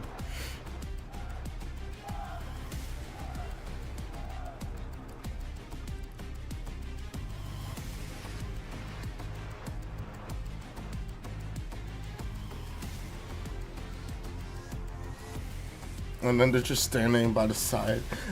Then you just have Vitality standing by the wayside waiting for them. Okay, so now when do they walk in? Unwavering focus and Oh, yeah, during the video. So. Zywoo, Apex, and the rest of Vitality have conquered course. every obstacle. Pushing past the competition with relentless determination. Vitality's journey to the semifinals has been a testament to their resilience. Each round win exemplifying the dedication to their I'm actually very happy with the Xtaz pickup for head coach and replacement of Zonix. Like they've made some good decisions, and Messi is turning out to be a very solid pick. Not, you know, what he can't cover for Magics is fine, but what he brings to the plate is almost just like a replacement for next to JKS, bro. See, like here, this is a lot more beautiful, but because you know they're facing into the sun, it's not as bad. Sits confident and dominant next to his new teammates. It's the final event of the year, but is the V for victory this time around? Bitch, no it ain't. The ferocious one, Zywoo, the chosen one. Apex, the adaptive and accomplished captain. Flames, the fiery one. Mezzy, the British beast. British beast, British beast, eh?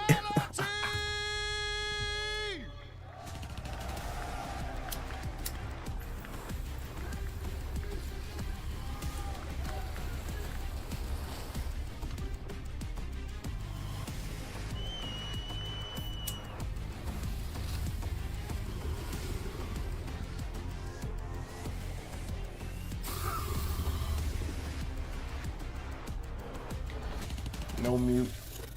That's nice.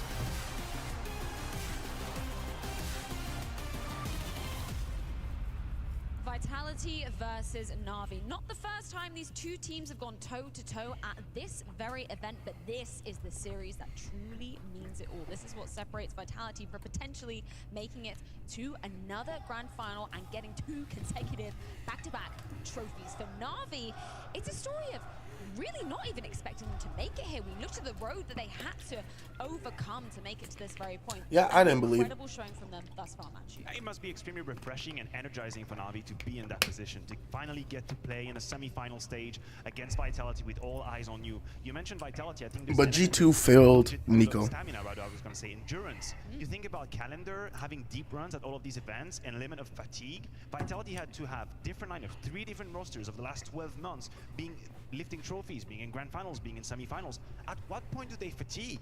At what point are you? We talked about in FaZe at the beginning of this year. We said FaZe is a bit tired, you know. They went to all of these deep runs. Like, what about these guys? Like, just alkaline, like batteries in the butt? Or like, what's going on? Yeah, that's pretty much what Apex is, you know. He's a bunny that never goes out of battery. You know? It's crazy. He's going to be up there at all times. Basically. You know, the consistency coming out of Vitality is one to praise for sure.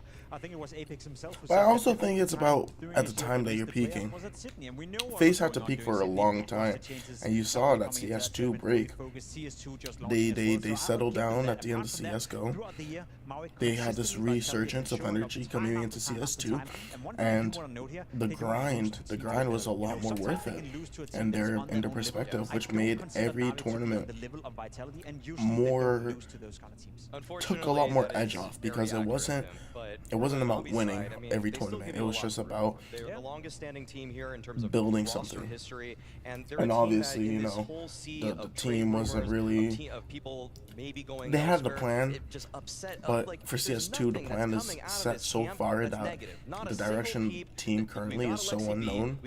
You can't prepare for that time in between. So it's just about every day going at it.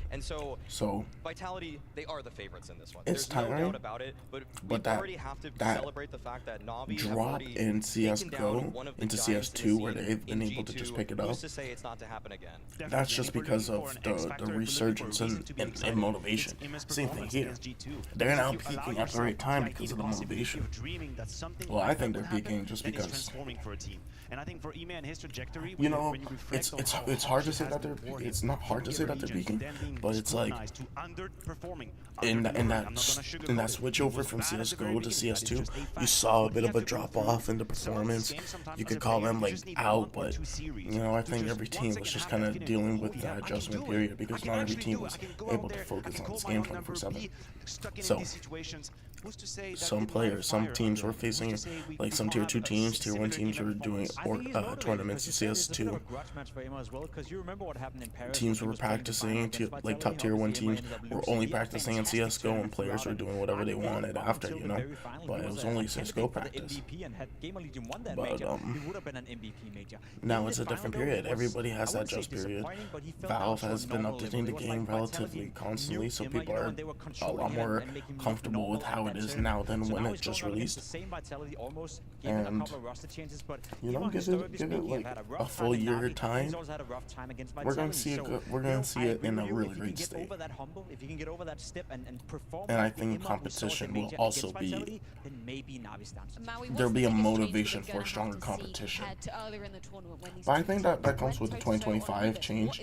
Once we go back to this, once we take out these paid teams, paid events where you have to buy slots, and you're now having all these different events that are now worth a lot more. There'll be a lot more merit to watching different time events. Like what is the joy of waking up to watch a tier 1 event, but the same repetitive team competitions that you're going to be watching. At least with the spring, like with the group showdowns, you're seeing a change in matchups. You're having different groupings, and it's a breakaway from like this kind of offset. I think this is only 8 teams. 8 teams is not enough. It's entertaining, but it's not enough.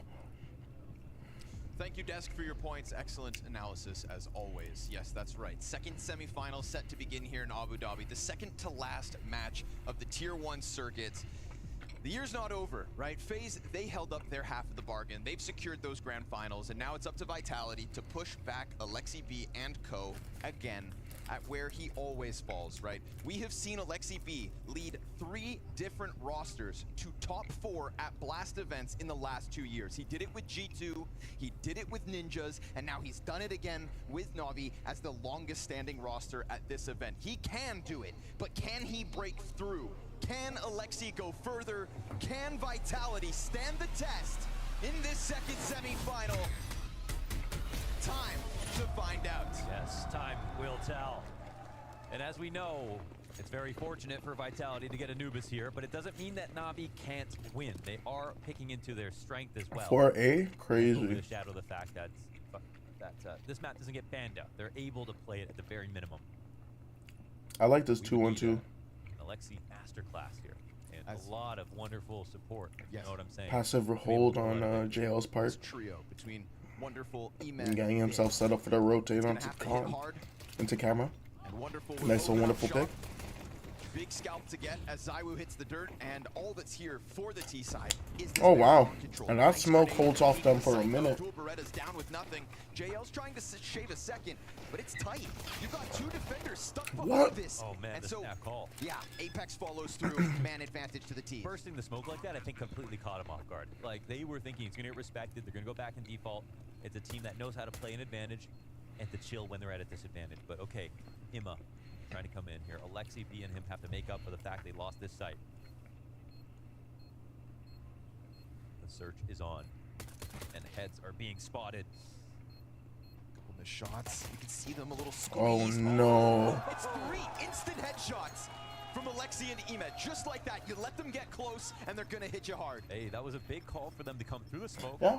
to come take over the site, but when they got into that post plant, they really didn't play it actively, and it seems like there should have been someone spotting for the camera push. Nobody in that situation was, and the 2 players who are in the site are playing low ground. They didn't go ahead and take anything.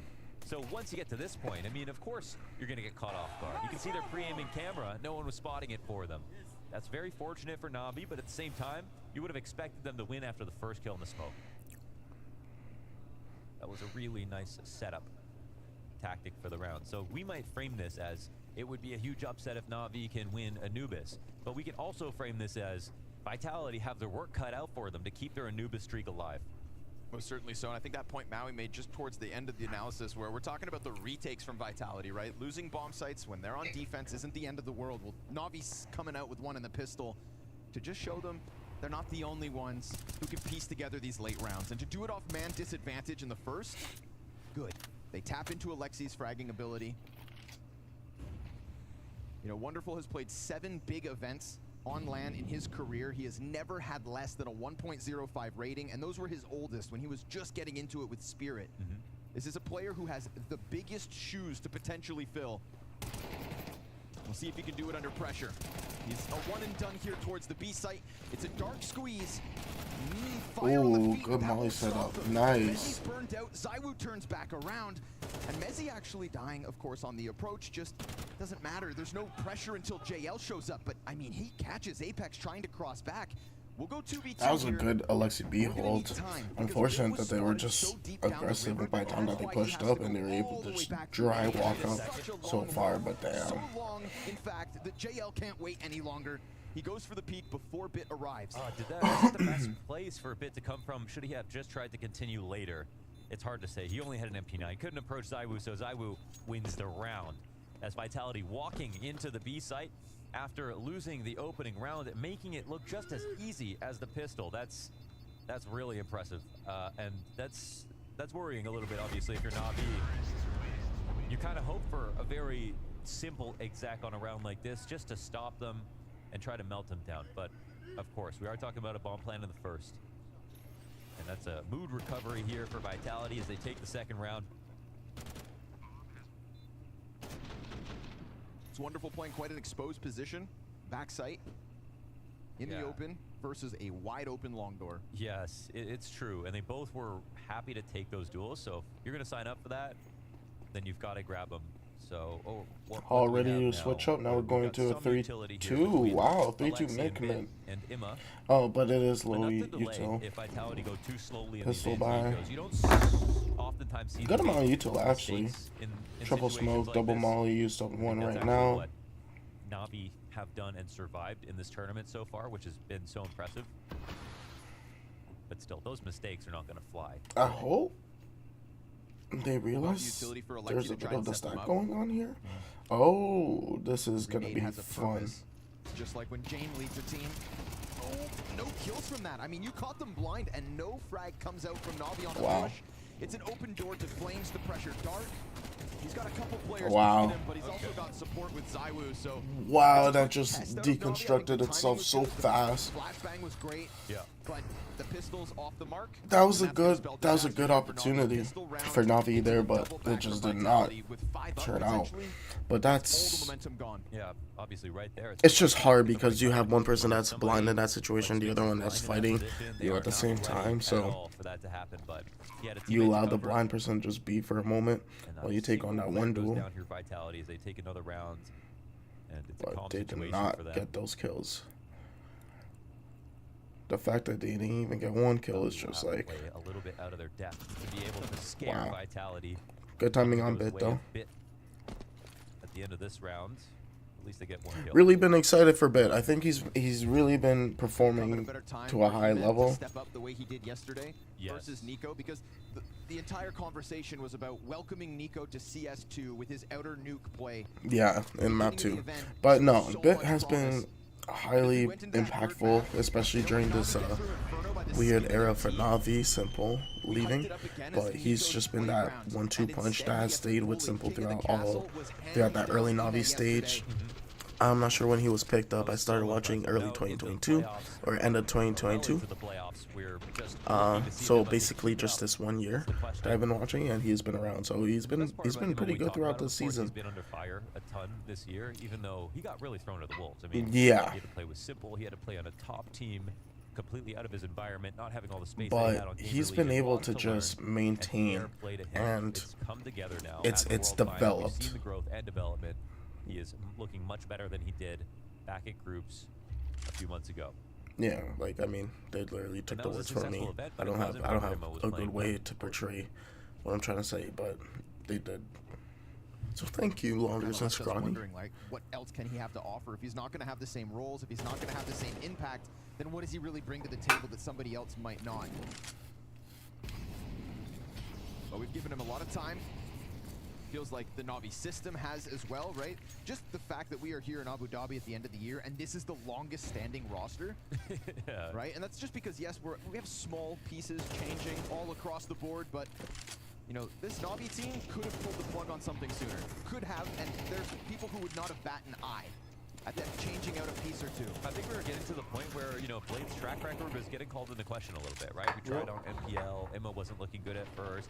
He was sort of 50-50 when it came to getting players like Bit originally. That was really good, obviously, but he was more obvious coming from Navi Jr. as the next after Monacy to get a chance to play at Tier 1.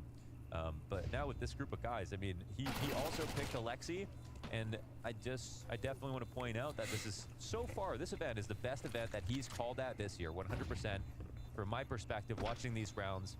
And partly it's because of the resolve in surviving all the tragedies that have happened and coming out ahead against G2. That was massive. But also, when things were going right, he was calling ornate defaults, lots going on, trusting his individual, setting up Wonderful to have him be more active. I mean, there's a lot of credit to be given for Alexi to get to this point at the Blast World Final. Oh, again, right? He's led like it just looks squads from to top fours Zywoo. at Blast events, at fall finals, spring finals, different camps. But this is his ceiling. This has been his ceiling historically for the last 2 years. He doesn't get any further than this. Yes, second place back at Pro League. We look at the scale; it's just a little bit smaller. Yeah. And that's, of course, playing with Simple. To do it now with Wonderful, let's see what they've got in store. Obviously, winning pistol felt good. They've been reset with these last 3 rounds. Buying in with weapons could make a difference here for Navi, and they have to put up some kind of a defense on Anubis. You know, they love picking into it. Alexi's pregame interview fixating on the fact that they said that they just had so many reps here in Abu Dhabi. They feel good on Anubis, but this is a tough challenger in Vitality. Dark Control could be a point of contention. We've got ZywOo just outside it, and Man of the Hour and Ime as we all hold our breath to see what kind of play he puts forth tonight. Oh man, they're giving up dark control. Damn. Duel. JL runs headfirst into it. But Damn, that was a good duel. There's 3 players. That was really like the only point in contention that they were kind of giving up in terms of like they already gave up a main. And now they're coming to the 3-stack here. Smoke's gonna fade. Easy Wonderful. Flamesy presents himself, and Sphinx also dies on the lure too. So this is a full commitment. Apex comes in running through. Is Mezzy able to get the bomb plant here? Spot because they can't even push Camber. They're scared if he comes back, and he is so deep. Surely, nicely done. Him a down. That's half of his health, but worth it. Apex 49 HP immediately falls back, but now you're kind of stranded in the middle here, and the CTs do indeed have that long flank. It's a trident of a retake. 3 directions just fucking pinching you from in. Navi, and Bits the first. A little disjointed. That could have been a death, but still the T's hang on. That goodbye. nade has Mezzy down, and so now Apex 1v3. Apex still gets 2 the whole way. Doing everything on his own. Yeah, he really tried. He did the perfect play of pushing back into spawn and cut off the camera rotation, gave time to Mezzy. Mezzy had one chance to get that Galil headshot on 5 HP. He picked the right angle for it, but he didn't get the timing. He didn't capitalize when they needed him to. Mezzy, somebody who, he got his ass carried in the fall final. Okay, I'm gonna put it that way. He was good enough to get them through and they got the trophy, but now he's trying to show some individual level too. And it was his first event. So as much as we could say like, yeah, he didn't have a great playoff despite winning, he was only 1 event in. Yeah, it's not his fault that his teammates are nuts. Yeah, but now that we're at the World Final again, Vitality are getting potential chance to play against FaZe again in the Grand Finals. There is more to prove, and there is more practice behind this team to say Mezzy can have some more higher expectations, but he's been doing great. Yeah. Entering the finals as the highest rated player for Vitality. And he's on the entry path into the ace. Oh, NGL's blind. Nice from Mezzy. That was a great entry. This is what I was talking about too, because this is just a bit more adaptability than what Magis was able to bring you. Really light on some of these hits for Vitality. There's definitely a change in philosophy with them on Anubis right now compared to their previous matchups. The defaults are oh my god, Zabu's already got the prediction going coming out on contact plays. 3, 2, it looks 1. like they're really giving a lot of respect. No tag. To put down proper nade protocols to stop their attacks and to avoid Apex. Telegraph. 1 contact and then explode. Apex has taken heads off so far this game. It was a 4K in the last round as he tried to ace. Oof, these weapons aren't guarantees. This could be critical territory. Sure enough, Zywoo's gonna put down his counterpunch. Nope. The Lexi gets cleared from Damn, and they are broke here. That is amazing push. That is amazing mindset. Apex showcasing just the level of dominance that Vitality is at. He is peaking with this team, bro. This is a cleanup. Nice tracking. Yeah. On a jumping target. Yeah, yeah. And there's this old video from Henry G's Cloud9 on YouTube where they all played aim labs. Well, Floppy was on the team, Mezzy was on the team. Mezzy was a beast in the aim trainers, yes. And that's something we don't know about him because he was known as a half IGL, half sort of utility player, half support player, very flexible guy.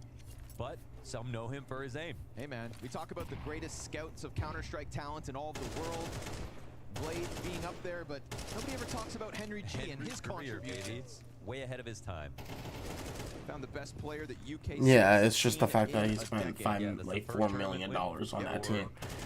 That's as long as I can remember. It's okay. And yeah, like we said, that he was able to find Mezzy. Back at fall finals, but he knows it. It's just that he spent $4 million on that project. $4 million fucking dollars. You get handed the reins. You try to change up the industry by being public with all your signings and the prices and negotiations and whatever. And what has changed because of it? Now we're getting signed by the fucking. The hardest players to replace. Period. I digress. Where they weren't washed. They weren't getting worse. I mean, maybe like there is nothing that has come out of that that came for the better. Teams wanted to be more private. They wanted to be a lot more low-key about everything. Jack, sure, man. But sure, man. Mezzy this year having to replace Magis. And they said, fuck that, let's spend $1 million on we can't fund this team anymore. It's spending too much money. How Russian team available? Number one Russian team, number 2 Russian team. Buy that bitch. Not Russian, but CIS region team. Buy that bitch. He would always take down the best Hello. player almost more often than the easy frags. $1 million? I got that. He did it quietly. I got that. Investors, I got that. Don't you stress. Come to the NA side. Ooh, fast duel. Okay. Damn. He's gonna win this one. It's persistent. He's good at that baskets push. We talked about the simplicity of some of these plays so far, and there's one as well from Bit. No announcement from any kind of util. If Mezzi was just looking to tuck in behind that box, he's not expecting Bit, who also had support, to come swinging. And not only was a one-shot, Alexi B gets caught on that information, they're gonna probably molly it. No. It's Alexi on the AUG. There's no way ZywOo pushes the smoke. With that presence on long, you know the second CT's getting drawn back, so now all of a sudden but they give up dark control. Not enough pressure here, right? Even I like this push the smoke or nades behind it. With wonderful bit pushed up into the aim main. But I feel like there's gonna be a little bit more. Yeah, now they start to push up. Ime is able to fucking recover for them. Thank goodness JL comes back in there just to get that first kill. Belongs to Vitality, but Ime holds on. Hangs on. Situation. JL's very low. Yeah, they definitely found some gaps, right? Everybody they found an is exploitable just site and the pathing to get the kills, but they didn't both ready get their for kills trade in succession. position. Ime stopped that. JL came in This for triple support, so crossfire onto nice, main and is you how actually crazy. Na'Vi are And in Wonderful is just slowly, but that they can recover. And the fast push down water as well. You see could have lurked out. He could have lurked out to beaming. They were ready to swoop in But he was just waiting for that. He was just waiting for that A cross. One of 2 defenders dies. Think about the picks up all the slack. Consider the utility usage. It's so thin. Like, we don't have a smoke with a molly, players flashing through, and then Bit having to take 2 difficult duels like we've had in the G2 games, in the FaZe games on Anubis. It is way more util heavy. So there's something different here where I think both teams understand. Amazing content, bro. This is amazing so games. Let's strip it down completely to throw each other off guard. And it's mostly Vitality bringing that to Na'Vi, but now it's Na'Vi being ready for it. They're participating in the same games, coming out with these dry swings. Wow. You know, we praise Wonderful as somebody who doesn't always take the riskiest opening moves. They keep him on a line. When he goes out for a pick in a tactic, he takes a risk Damn, for a second. maybe that worked out for you, man. Comes right back if he doesn't Oh, wow, thank God he jumped. He's definitely a soldier in that sense. Follows the instructions perfectly. Rarely goes off the blueprint. I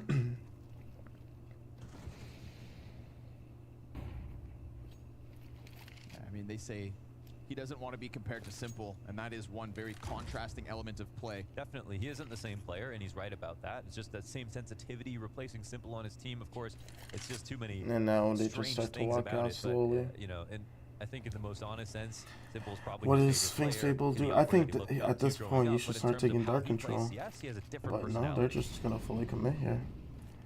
It's one that's currently posted. They want to fight the op. I think they thought the op rotates off of this. But it's the same layer from both sides. Wonderful's getting all that information. Rotate, yeah. Look at Alexi B.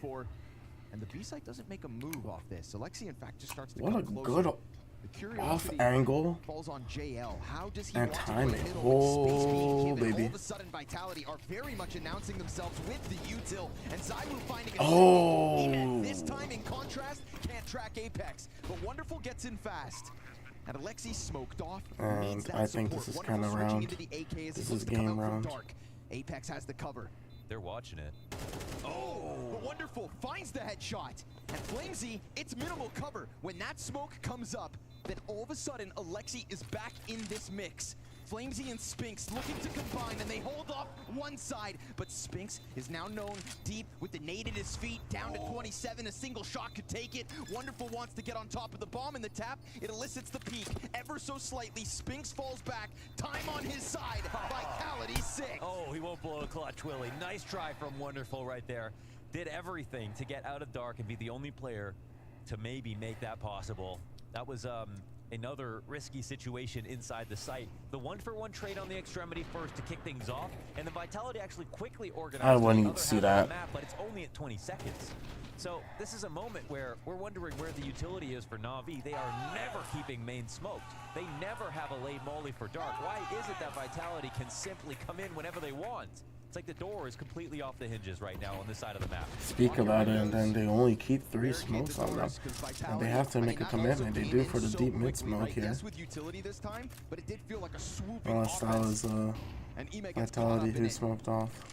Something's not right, you know, with the, you know, and it can be Yeah, that they're that's a throwing out Vitality? utility very well. I did feel Vitality is right now on this side of the map. Yeah, they smoke and it'll be deep. a symptom of the total amount of money that they have. They don't have the smokes and mollies required. And they're only down to 1 smoke in the last utility, knowing minute when they 20. can simply Only down minute 20. You've used up 2 smokes. Another potential B Left with push 1. from the CTs. 30 seconds deep. The pistol is here to support it. Alexi's going to take it into his own hands. But then that just questions into why they don't want to do anything aggressive. They tried with that last round with Wonderful pushing out, and they're able to get a 2-for-1. Well, you know, they lose the trade. The support that was meant there for Alexi, man advantage here for Vitality, and still no rush. I like how I would have liked that if you maybe had 3 people there. Time. Now using it while they post in an anti-eco. 2 players should be able to get that, and now you're going to commit Wonderful into this 1-on-1. Wonderful in the wings. Operating on his own here versus Mezzi. He's looking for a slow death, honestly. If he gets this kill too early, then the keys can go around it. Oh, but the shot's baited out, and they can actually speed up through camera now. All they need. Mezzi, beautiful tap as well. So Wonderful knows his sight is compromised, knows Mezzi needs to be solved, and it's not going to happen. Mezzi, man. Tapping away. Beautiful kills out of Man's just going for it, bro.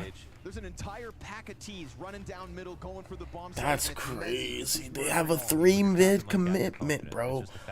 3 mid commitment. That's late, though. They had a 2-on-2. Mentally from these last few games. No, 2-2-1. Doing such a great job. But right here, bro. And another perfect anti-eco setup. That's why this push is so counterable and why people do not like to swing this side of the map on Anubis, because it's you have very strong positions for both keys who are sitting to wake. If you compare that to Nuke, for example, if you're sitting inside of lobby, you can get crushed from ramp He push, is from the guy. push, from He is the guy. push. It's a lot scarier. On Anubis, when you're talking about holding on to B main, B long, way more easy on T side. Long ranges, really hard angles for the CTs, headshot angles you have to deal with when you swing. It's such a headache. Oh my god, the mid push. Great trade in this situation. But that's a couple of good guns. Are they ready to speed up is the question. Only 1 head armor. Are you going to give it to Ime in this situation? You just know he's separated away from everybody else. And he's backing up. I think here you need to just have some dark information. You're not going to, you're getting to sound late though. And you're going to try to play for it? ZywOo's Tech 9 ferocious. However, instantly, Bit comes swinging out from Temple, and he's not going to let this get any safer. Spinks is kind of scared here. He's running out of teammates. Mezzi's coming in from behind him. He can apply pressure. There's a safe plant in the corner. Sure enough, bomb goes down. Mezzi's spray gets away from him. Spinks off the plant. This is USB's. 7-5. I'm calling it 7-5, everybody. Why is my shit at max? Bro, I apologize for anybody who is having bad experience. I need to drop my shit. I was wondering why it was peaking so highly. Time for green. Let's try this. See if they're here. It's the perfect counter default. And this is a moment for Bit to shine. This 2 shot, USP though. kills with the taps. If Alexi doesn't hit that, though, it's actually just a really simple 1v1. So Yeah, man, also it just becomes great easy shot, for Sphinx in Alexi. that situation. I think he wins it. I think Alexi being needed to hit that 1v, bro. How would he say it? Bro, that's a sick headshot. Okay, and his reward is an auto shotgun. Okay. What he's here to do is make some money. Apex, I love that aggression, bro. In front of the smoke. It's such a cheeseball move from Apex, and you expect nothing less from him. It is, but if someone creates timings that much, use it against them. Emma can go back to the workshop afterwards, but the amount of times they've taken Dark over with him there as the guard on duty, it's alarming. Whether or not he's in there, he's either not or he's not watching the smoke. And that's what I. do the quiet approach because the Ime's just been. Holy shit. Ime has just been undercommitting to. Wow. He's not ready for that. He's not supposed to be looking for that. He's just supposed to be hoping for that. They pause, and that pause here from Vitality could have given him a chance. No, it's actually key in moments like that. If you wait, then the CTs go to predictable positions. But yeah, Ime has just not been holding E in any good sense. They've been giving it up. They've been fighting it. Like they've been smoking it early, fighting with some maybe early spams, but you know it's never anything more than that. Change places with Spinks. Oh my god. Maybe they can hold hands instead. Quick shot to the back of the head and a superb T-side coming out of Vitality, making the most of Anubis again. Na'Vi wanted this challenge, and they've got their hands full.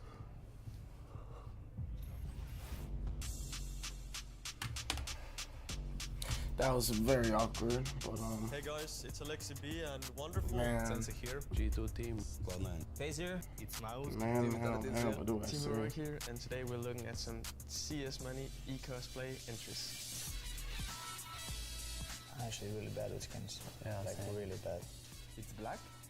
I mean, it's an obvious red line, right? Yeah, it's AK red line with forward. Yeah. And follow. That's perfect. Creative. I love it. What is that? What? I don't know. I wonder why people call him that. Let's see, he's feeling it. I just go into a different gear every time it's a close game. Yeah, I mean, the left guy, he What looks... does he have on the back? Like a banana? Does the skin have a face? I think we are the worst team to do this. Only Tai something. Yeah. Easy. He got it. Why, Israeli has so many Palestinian prisoners. Can someone guess it? You have something in your mind? I have nothing. Mate? Oh, what? Brother. Ah, brother. It's a good costume. We are just noobs with skins. Just 5 dudes dressed as John Morant, acting like they're John Morant. It's just fun. It's funny I like the cosplay. if you're playing against them, but it's just like, bro, I don't want to see that bullshit content. I want to see 5 people dressed up as John Morant, have a few dunkers, have a few shooters. Is that a real chameleon? Is it eating something? Wow, there is a skin like this. Wow. OG. Mojo. What is this? Trilix. Nightmare. Oh my god, see who else is on there. Let's see a Spark this video, bro. The Akihabara, what is it? I don't know. It's Arkababra. I don't know how you say. Yes, I am for this. Okay, I've been waiting to see if this was an actual video or not, so I'm curious. What up, everybody, and welcome to I heard about this. Inspired by that he was trying, at least. If you didn't see this clip recently, well, here it is. No.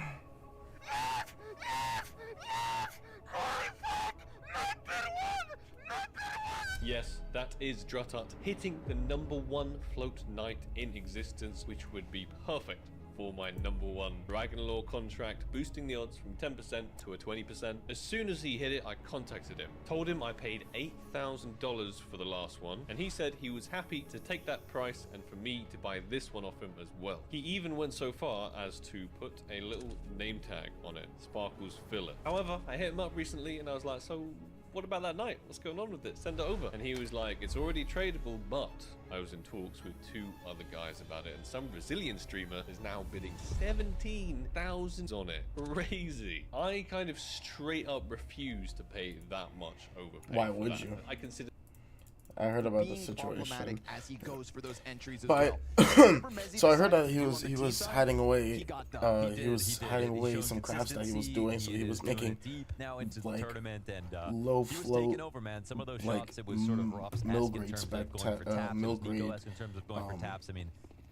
those are two milk gray colors, to be able to and then compare trying to get yourself into the like the blue, into the purple, there is still into more the to show, restricted. but those are I'm not sure really like what all of them especially with Apex at the top of the colors charts, are, right? 12 kill, but like half the out light of blue into Apex. the blue, It's a CT and he was push doing on little long flow that gets trade through ups the to get to this little point. delayed. We got it. So The fadeaway that's gonna shot, be huh? in anticipation for his next Dragon Lord trade up. He had a But highlight reel moment with the USP. I didn't know he released a Remember, video one of the about 4 it. rounds here from Na'Vi is off of the back of 2 USP kills and a deagle shot. I'll have to Yeah, look. but we still have a round where the best player in the world, ZywOo, is actually best with every gun that he uses, including the dualies. So we have the best dualies players in the world right here. With armor and 3 players lying ahead of him. So as they come around that corner, oh, dude, he's fast, so fast. There he is. Oh, ZywOo just shreds flesh from bone. Okay. Best with every single gun he used this year. Damn, bro. Fastest left click in the West. Gonna ride him like a cowboy. Just chewed him out. And we're going to see, a bit more emphatic presence in towards Dark, defending against the T's coming in. I feel like that was something that was a little awkward for Na'Vi in that first half. Vitality aren't going to have a problem with it, I don't think. Insane. And the reason that you're playing in Dark is because you have very CT So it's on the angles side of when the camera, He comes to angle or it's on the dominance. side of their headsets. Okay, so that's why. With the amount of The bullets camera's that set came up flying on out the that side doorway, of it the felt like head. there was 3 CTs in there. Or side of the ZywOo's not going to waste earpiece. any more time.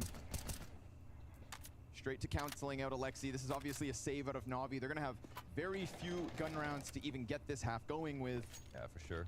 And we should pay attention to Spinks in Dark, because he's going to show you how to take that angle and make it impossible for the T's. Legitimately though, because Ime wasn't willing to fight, but at least we're gonna see something here. Not immediate Dark's gonna draw. But why would you want to fight ZywOo back at it from Dark the bridge. if you have ZywOo on the other side who And might just Vitality playing with constantly absolute challenge you? confidence. Well earned versus such minimal hardware out of Na'Vi. Easy does it. 10th round secured. Yeah, it got real ugly with the G2 game. It was more of an even matchup, which made it very interesting to watch them versus G2, but versus Vitality. We could just be we had Vitality win Paris this year, but that was in CSGO. In CS2, they've already beat FaZe in a grand final. They have a chance to go and take over in CS2 as well. I think they've just been a story we've put to the side. Oh, their time is over.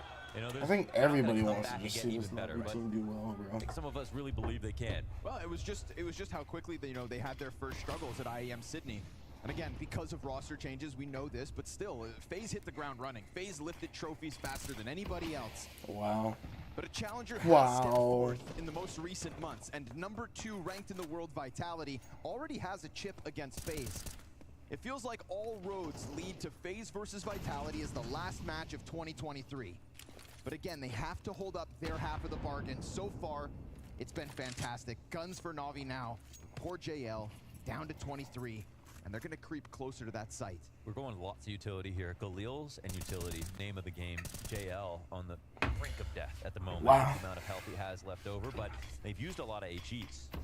Don't die with those nades. Spinks actually has one. Oh, if that's well timed from Spinks, he could win a kill without seeing anybody. On window, minimal. Gives it over. Molly right now would be good, but nothing's going to hold back the long push. Big catches Mezzi, and they know there's a player in sight because of the grenade. Nice bit, nice. Triple, okay. Na'Vi feels like a taste of their own medicine. Wow. Just suddenly popping instantly out of that bomb fucking site. fed back to them, bro. Fuck. Fucking Vitality. These things fucked. It's not even any more French main. You could say it's as much as Israeli main. But they lose their first player in the as site, it is French. and that second guy back default. That's the place where everyone stands. But when the site smoke comes out, which I think is going to evolve a little bit, that was an amazing because entry, of the way that the two-piece. CTs play around it. Because right now, Lexi you're B hopping out the jail spamming. and you're just I spamming forgot back who default was and you're getting 100 damage. It's too on easy. default. You don't even have to see them. Just getting anymore. You can see spammed them in your out. mind's eye. Takes a fight. But Already this is a half really health. great sign, Loses at a least bit. for the sake of the game. Pew, pew, pew, Na'Vi pew, on pew, their pew. map pick are able to finally win a T round. Really That does matters. feel when that smokes up. Bow. You just gotta at least pull it back, right? Get into temple, use the brick wall. Yeah, just don't stand against the wall as a starting point. But the thing is that you can't move back until the smoke is up, right? So there is always a timing here for the T's that they can take advantage of, and well, you know what's going to happen. Someone's going to swing out on the left side. They do a good job of covering it, and Bit's been getting critical impact here and there. And we're talking about Simple's right-hand Yes. man in Bit. A phenom with the rifle. And the person who found himself most under the microscope in terms of changing into an international roster to speak a different language. Fast one. And I'm happy Already that trying they to press committed on. to Hey, this. Mezzi's dead. CT's wanted to get it going. That's a key trade, though. They didn't have gracious to. grenade. They did not have to commit to the boy, Behind boxes. but they did. They realized what potential he has. They're not going to let this slide. Tees feel like there's an opening here and also over towards middle. This is going to be two important fights. Oh my gosh, great recovery from Bit though. LFCB's not going to be able to win that duel. ZywOo has the back of Alexi exposed. Figure out a timing to push. He does. ZywOo just sat in the corner, cool as ice that whole entire time, and he may miss this timing. I think he's aware of it, actually. But he's... Okay, we go back to 1080 because now the 1440 is going too crazy. Go crazy, go stupid. That's what he needed. He wanted to just maybe take a couple shots. Ima at this point is desperate, and Spinks is gonna deny that bomb plant. Vitality up in his position. You knew that. Okay, the we flash go was back just inside 10 the volley seconds. is the default, so he had to swing. The and trick try to is you find go something. back It's 5 like wonder seconds, timing here. jump They find 10 a good seconds, nade and you refrag always here. be And oh, I see what you perfectly mean by generous. It bounced back and still killed him. But he was that low. To be honest, I think it's worse when the nades don't do enough damage. So that's a good first step in the right direction. This is another instance, though, of man advantage in the hands of Yeah, Navi. Alexi didn't even All for anticipate naught. it. Damn. 9 opening kills My going Finnish away with Navi prince so far this game. is Only 5 upset rounds off again. of it. They have 9 opening kills? Yes. What? Yes, they do. Oh my Wow, god. that's Mezzi insane on has Vitality. actually died first 5 times. Oh my god, that's actually unbelievable considering how many good rounds he still had. Things cannot be going better here for Vitality then. They've just got so much strength. I mean, you can thin them down, but you can't beat them. At least that's how it feels. And again, cornered in the veto, but still, Navi picking to their strengths should not be something that's overly criticized. This was the map that Navi had to make sure they get in the veto. If they floated it, you know, that was also a risk. Vitality's map pool being just a touch deeper. But they should also, they also had to have a plan to be able to win it. It's also just economically been such a oh, this is too fast. Yeah, it's so fast. ZywOo sees them coming, and Mezzi gonna help. He picks up an opening kill. That's aggression outside of the B site to drop bomb on the back line. Wow. And at this point, we've got to say it. Wonderful's been canceled out. True. Highest rated player for Navi, consistently putting forth green ratings at big events. No, it's just 7 and 13 in the semis. I've only seen Bit get really big kills so far. Imma has had 1 or 2 rounds, maybe Lazy coming through the Unfortunate. smoke. Goodbye. Bad goes to worse. 3 on 5 here for Navi. Close Match camera point. corner though. Alexi thought he had maybe careful. Just a slight simple edge, but dissection ZywOo's this not gonna entire fall victim to that. round, Now, bro. the one thing going It's just for been those one two piece after players here to another hit the that's B been site. slowly If they get these kills okay, clean, good stuff if they from Ewing. both fall, Great Spinks opportunity and and timing, but Mezzi, then JL's there's not able to problems, get the but pick. Spinks holds on to his, And and with Amos a grenade in just hand, got caught. Apex looks to chase him to the corner. It's Ime who can absolutely hit headshots, but not enough health, not enough teammates, and at this point, not enough rounds. Not a single set of consecutive rounds here for Navi, and it's going to be economic problems again. Get peppered down like a good steak right there. That's every single round they just get eroded over and over again. I mean, there are moments on islands Off to for Navi in the what's second map 2? half, but Overpass? the real meat of it here. It's for Vitality, individually and as a team. Gotta say, they're stealing the show. It's just easy to be a Vitality fan these days, isn't it? Inferno, my bad. I Winter don't know why I season for said them. Overpass. And even if Navi ended up losing today, it would still be a good end for them as well. I Is think this going to be a double 2-0? overall, but Are we even going to make it to fashion would noon? sort of take a little bit of the story away. No doubt. Definitely. In the eyes of many. I It's one thing appreciate to be a it, but team that can fuck. crack into top 4 and challenge. Look what Mouse were able to do to FaZe earlier today. 24 round maps back to back. Yeah. This would just be like Navi defeating a flimsy G2. If you were here, you would say, oh, it's some quality wins, but in history, as you zoom out, this would mean nothing. So they need to get one step further if they want to be talked about. And I think it would hurt most for Alexi because it would just be yet another instance, the 3rd time in 2 years, where top 4 is where he ends. Okay. unfortunate deal for JL trying to just push up dry. There's no util. This game, it's really game here. As soon as the smoke fades, I think they're going to try to throw a bit of a set. All right, is this the last round? That's what we want to know. Mezzi on the pillar, a flash, second flash in. Nope, they're just going to go around and try. Back behind him holds the line. Spinks will get overwhelmed by the river push, but Apex fire to Alexi's feet. He'll burn him out after he dies. One man left, it's Bit. From beyond the grave, Apex has set up ZywOo and Flames to end the 28 health here of Bit and Vitality's Anubis. Well, it still seems uncontested, but Bit, it's a clean kill at a distance, but can he take down the world's best? ZywOo hiding, and he knows he can smell him. He's coming to clear it. Leave it to ZywOo to again perfectly approach the duel. You can smell him, but he can sense you. That killer instinct, that world-class It's actually crazy. Well, that's what puts Vitality on top. 16-6 is ZywOo to close this one out. Apex and Mezzi, fantastic. Vitality looking towards FaZe.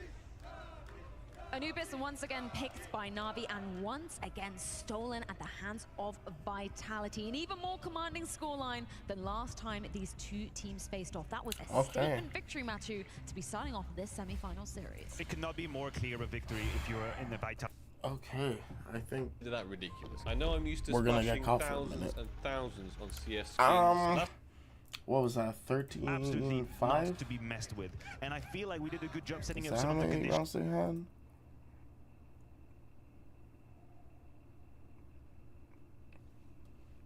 Wow, okay. Don't load for me, I guess. Yeah, it's so fast. ZywOo.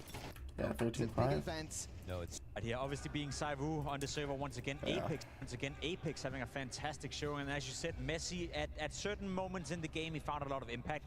Very much involved in the opening department. 13-5. There's not a lot of rounds that you could take there. It's not much information that you can take. I'm just gonna say, look forward into the next map.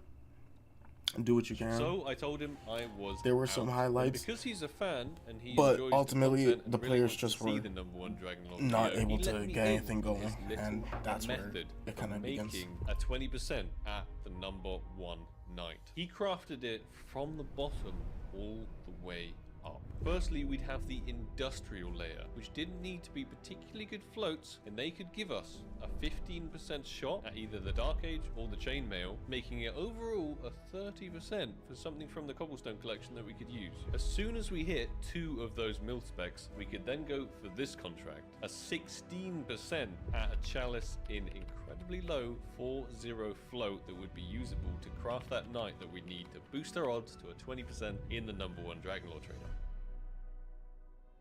I had a little test of it. Firstly, the industrial contract. Boom. It actually hit the mil spec from the Cobblestone collection. Then, second attempt at the industrial. Boom. Actually hit, giving us enough skins to try for the mil spec to restricted trade up. Whack them both in here, along with some fillers, and boom.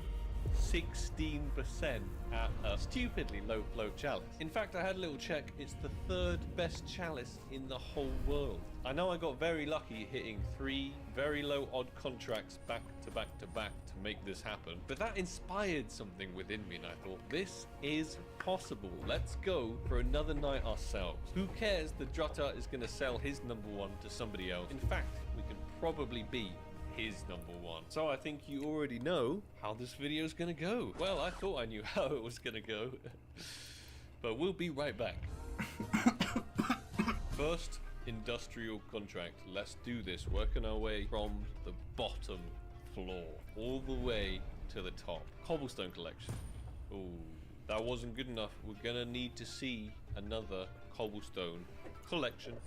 Ooh, nice, we hit it. Cobblestone. Yay! Going very nicely so far, and this one, yeah, nice. 3 zeros and a 2. Our 3rd contract. We've already hit quite a few so far. I'm digging it. Let's go. Ooh, #4, Yeetie.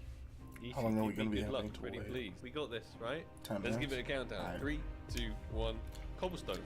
Oh, remember, if we check the odds, it is only a 30%. So I think we're doing quite well so far. Let's get another one.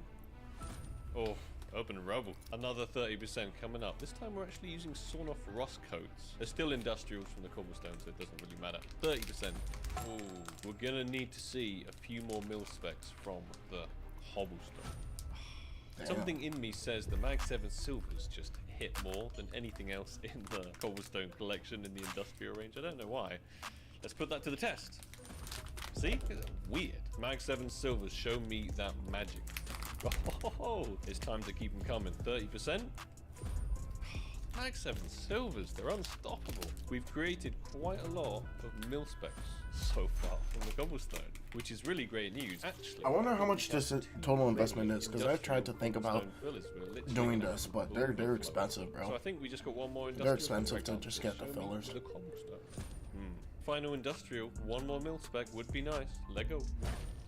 Okay, it wasn't too bad. We did 13 contracts and 6 of them hit the 30%, so we definitely beat the odds. Now it's time to take these mil specs, try some 16% at the Chalice. Our very first contract, as a reminder, it could also hit the Desert Eagle hand cannon. We do not want this one because it's float capped, so the outcome will not provide a sufficient restricted for us to use. Come on, give us another Chalice. Let's make this night dream come true. 3, 2, 1.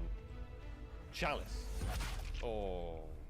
First mil-spec failed. Going for number 2. Obviously, the hand cannon is still the runner-up. Anything else we see out of these collections is basically worthless and an absolute 0. Return on our contracts. 3, 2, 1. Chalice. Oh, nice! Oh, shit. That is what I'm talking about. Very, very nice. Let's have a quick look at this float. 4 zeros, 4 zeros and a 6. Let's try and get another one. 16%. We got quite a few random things in here. We wouldn't actually mind the AK-47 Emerald Pinstripe, although might not be in a good usable float. Ultimately, we want the Chalice. Oh, correct collection, wrong item. Oh, look at this Dark Age. Is the 420 Dark Age. I'm sure there's a stoner somewhere that would have overpaid for that Dark Age. So when we make it into a Chalice, it's all worth it. Kaboom! Oh no, I thought it was a Chalice there for a second. It's the red quartz. Just like that, we don't have any mil specs left. I feel like we have so many Mag 7 Silvers still that I'm going to try and get some more industrial fillers and make some more mil specs. Apparently my client needs to update, but that's not going to stop me from trying to get another mil spec out of these. Let's go. 3, 2, 1, kaboom! Oh, Cobblestone Collection. Cobblestone Collection. Yeah, nice. One more of those and we can do another mil spec, so show it to us. One more is all I'm asking for. Hey, nice. Our last shot for now at another 4-0 Chalice. Another 16%. We could also see our good old friend, the M4A1S Nitro. Final Chalice, come on, we need it. We need it to boost our odds. 3, 2, 1, Chalice. Oh, the wrong one! Desert Eagle hand cannon. Time to use my site, Skin Search, great site by the way, check it out, to see the best restricted contract that we can make. We have 3 chalices. One, I crafted by mistake, just testing Drutut's crafting method. 2, I bought this one off Frankfurter. Cost me $1,300. And 3, the one we just managed to successfully make. This will give us 30% at the new, I think, world's #1 night, but we're gonna have to check that. We'll throw in some emerald pinstripes, an amber fade, and we're still kind of missing some valuable inputs. I mean, I could put the #1 Mag 7 Prism Terrace in here, and I could put a 5.7 Berries and Cherries in here as well. This would reduce our 30% to a 25%, but it would also introduce some other very risky elements like this 5.7 Full Hazard. This is float capped, so we don't want this, and I already made the #1 of this and sold it anyway. I want to see if we have any more restricteds that are possibly usable. We have a 4 zeros and a 2 Elegant Vines. Ooh, I mean, those are pretty nice. Part of me does feel this is slightly less risky because neither of those are float capped. I think this is the one. Drutut hit a 20%. We've got a 25%. 1 in 4. Let's try. I do need to quickly look up the #1 night. Oof. If we did this, it would be the new #1. It would be 5 zeros and then a 6. Wow. Oh, ladies and gentlemen, it is time. Let's get the elegant vines in there. Let's get all of our AK-47 emerald pinstripes in there. 4 zeros on these guys. Let's have a quick little double check of the floats. Make sure we haven't royally screwed anything up here. Oh, it's looking good. It is looking good. Number 1 night attempt. We've crafted our way here. 2 out of the 3 chalices, they're made by us. Oh, Fingers it's crossed. just for this we one don't attempt. Get I don't know. 50 Franklin.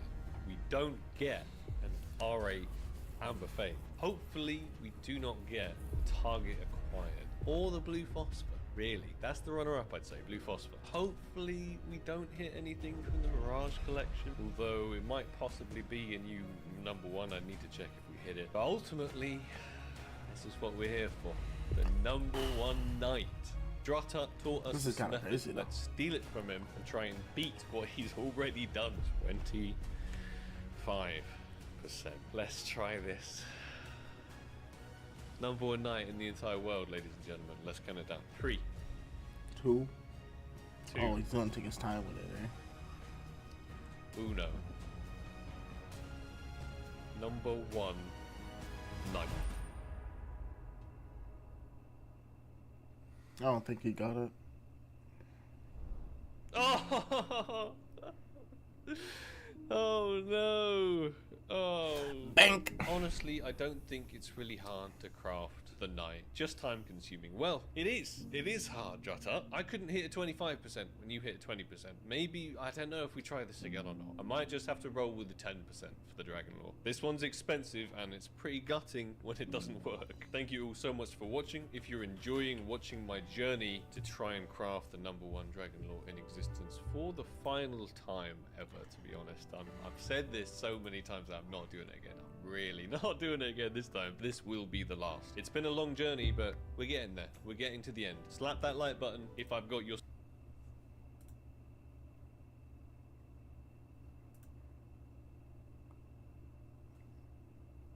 Oh, so he's a league dude too, right? Yeah, like he's a crazy league. And then CS.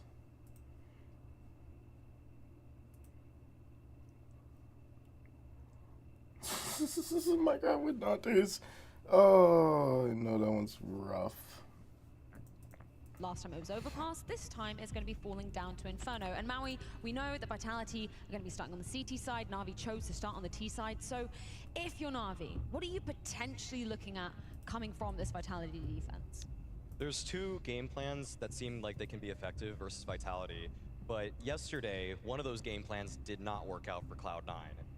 Wait, on the this B is side, the first official Flames signing? and Apex are not the strongest duo. They are a decent duo, and yesterday they connected very well to defend against Cloud9. And so if you're Na'Vi and you're game planning here, another option is to look at Mezzi, because he's been okay in his new spot at Pit, but he's much better when he plays in the apartments on the balcony, when he actually has to go into the pit. If you can force him back into that spot, that's where he struggles. So you have to get these very specific win conditions for Na'Vi, and the problem about all of this is that Spinks and ZywOo are just free to roam as you're trying to accomplish these objectives. I was just about to say, I don't disagree with your point right here. It's just very hard to isolate Messi. How do you isolate a player that is surrounded by Spinks and ZywOo at all times? How do you They've isolate also a player tried that plays on a team that likes to be Centaurus. proactive, likes to move around, and likes to not play a static defense? Apex, for that matter, as well, over on that small bomb side, likes to be out there, likes to be retaking banana and be aggressive. So it's very hard to make a clear, defined game plan if you're Na'Vi, because you know that the Vitality players are always going to be on the move. Right, and historically, that B-bomb side that you mentioned, it has been a liability for Vitality for months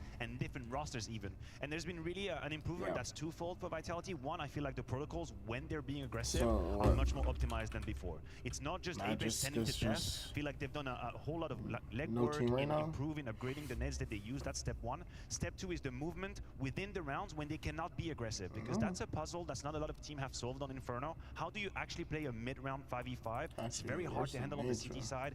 Yesterday we saw ZywOo switch up with the rifle and the AWP sometimes going on the B side. Some of these creative solutions that Vitality have put forth help that B side that used to be a problem. Yeah, I mean, I didn't get predictions from you guys coming into this series, but do you think there's any hope of Na'Vi pushing this one to a I mean, I would have said 2-0 coming into Yeah, the I series. think we all would have said that for you. I think I'm going to stick to that. Yeah.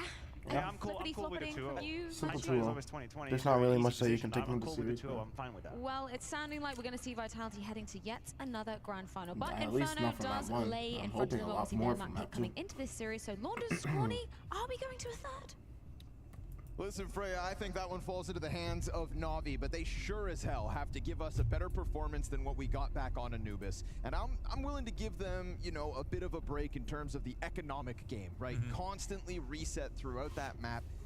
But we need to pop off. We need to step up. We need to see the promise that Na'Vi showed versus G2 if they're even going to put the smallest of dents in Vitality, let alone beat them. And if they don't, then right here, right now, on a Saturday night, we are securing our second grand finalists. Abu Dhabi, one last time tonight. Let's get it on. Oof, Inferno is where it's Okay, going to go down. I fucked up. Everybody knows right now. Navi have their work cut out for them. Got Zulu, Zaiwu, I call him Zulu. I really Zaiwu fucked back up on those payday bar. dualies He's a again. warrior. He's a warrior. Was gonna be enough. Wonderful with a great angle, but the coverage right now, all three CTs chipping in a little bit. No more. Bit, there's another. Gets Spinks off the place. That's more than 3. No. When we watched Na'Vi We'll play save the last G2 day for on tomorrow. Tomorrow yesterday, dude, there were some wild rounds. Wild rounds. And by the skin of their teeth, they pushed that series into a third, which was Nuke, where then suddenly Emet out of nowhere off the top rope, RKO. But now, humbled. Fixate here. Alexi swapping over to the USP. It's a good amount of utility here to just burden this B site. Oh, nades late. Extra pressure on Mezzi, but the Molly doesn't find him, and he almost caught one by surprise. Apex having the cross has to help, and will with one. Okay. But Mezzi falters, and Alexi B gets that bomb into the site with a smoke for the plant. Good call, just in case there was a banana push, and also because Bit can't deal with Apex. Perfectly placed smokes from Alexi to get the bomb down at least. Oh, they're trying to put pressure on Bits, getting chipped down to 42 HP. Apex still waiting, no headshot in. He keeps chipping them.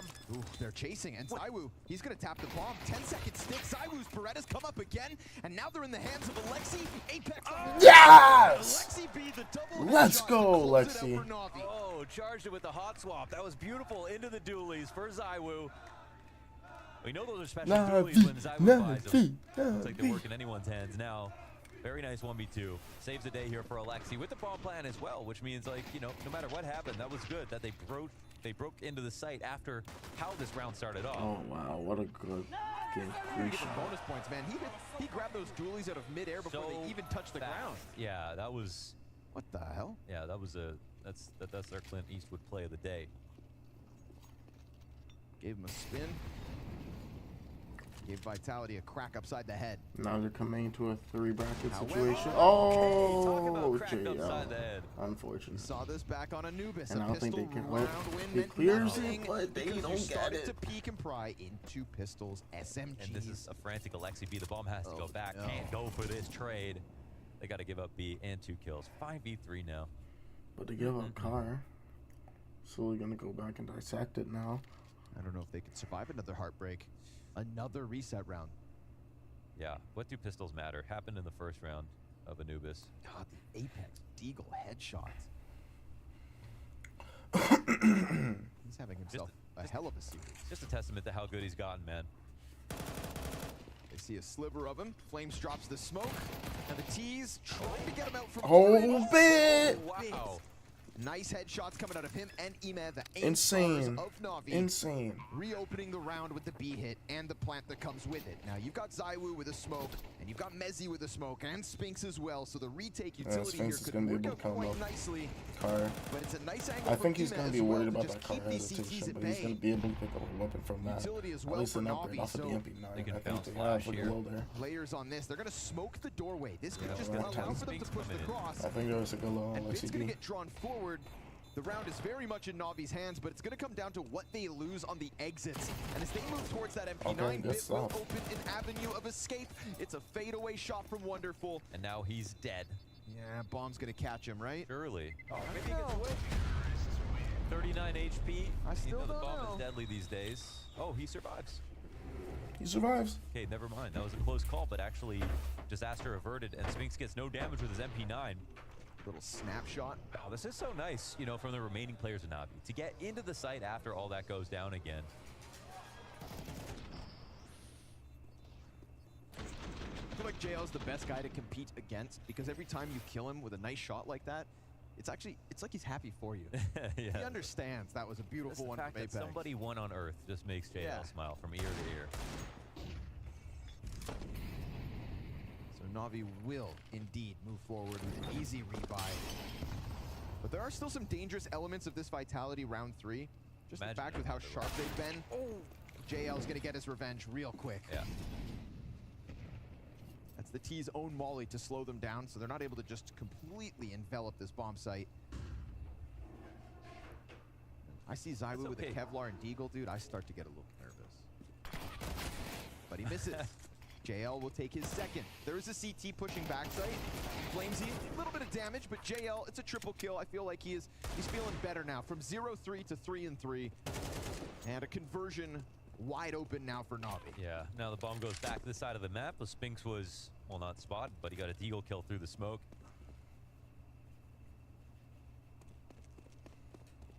They're going to come back in this direction. I mean, Spinks will have one angle on the site. Depends. Okay, they're going to go all. I mean, this is funny because technically he still does have a shot. If he's here waiting, but now he's watching the flank as this bomb gets planted. So very nice recovery here for Navi within this game already. Within the pistol, within the second Good round, stuff from Navi. Just another second pistol. See, below 2K, they're gonna get third round money, 2,400. How scary they are. So ZywOo's gonna be able to invest in that map here. Apex's individual level on B. It's always Yeah, an just enough for head armor if he wants, but I think they're going to have him on body armor and just invest in flashes. On his old teams, not even just on Vitality. He was like the first guy to really use not the one-way smoke, but that perspective smoke where it left a gap on the right side to stop people from coming in. So good at that. Very good at timing utility. He's a player of intuition. Gut instinct. He trusts himself. But as we can hear from the crowd, what we want today is a third map. Wow. And that comes with an Inferno win.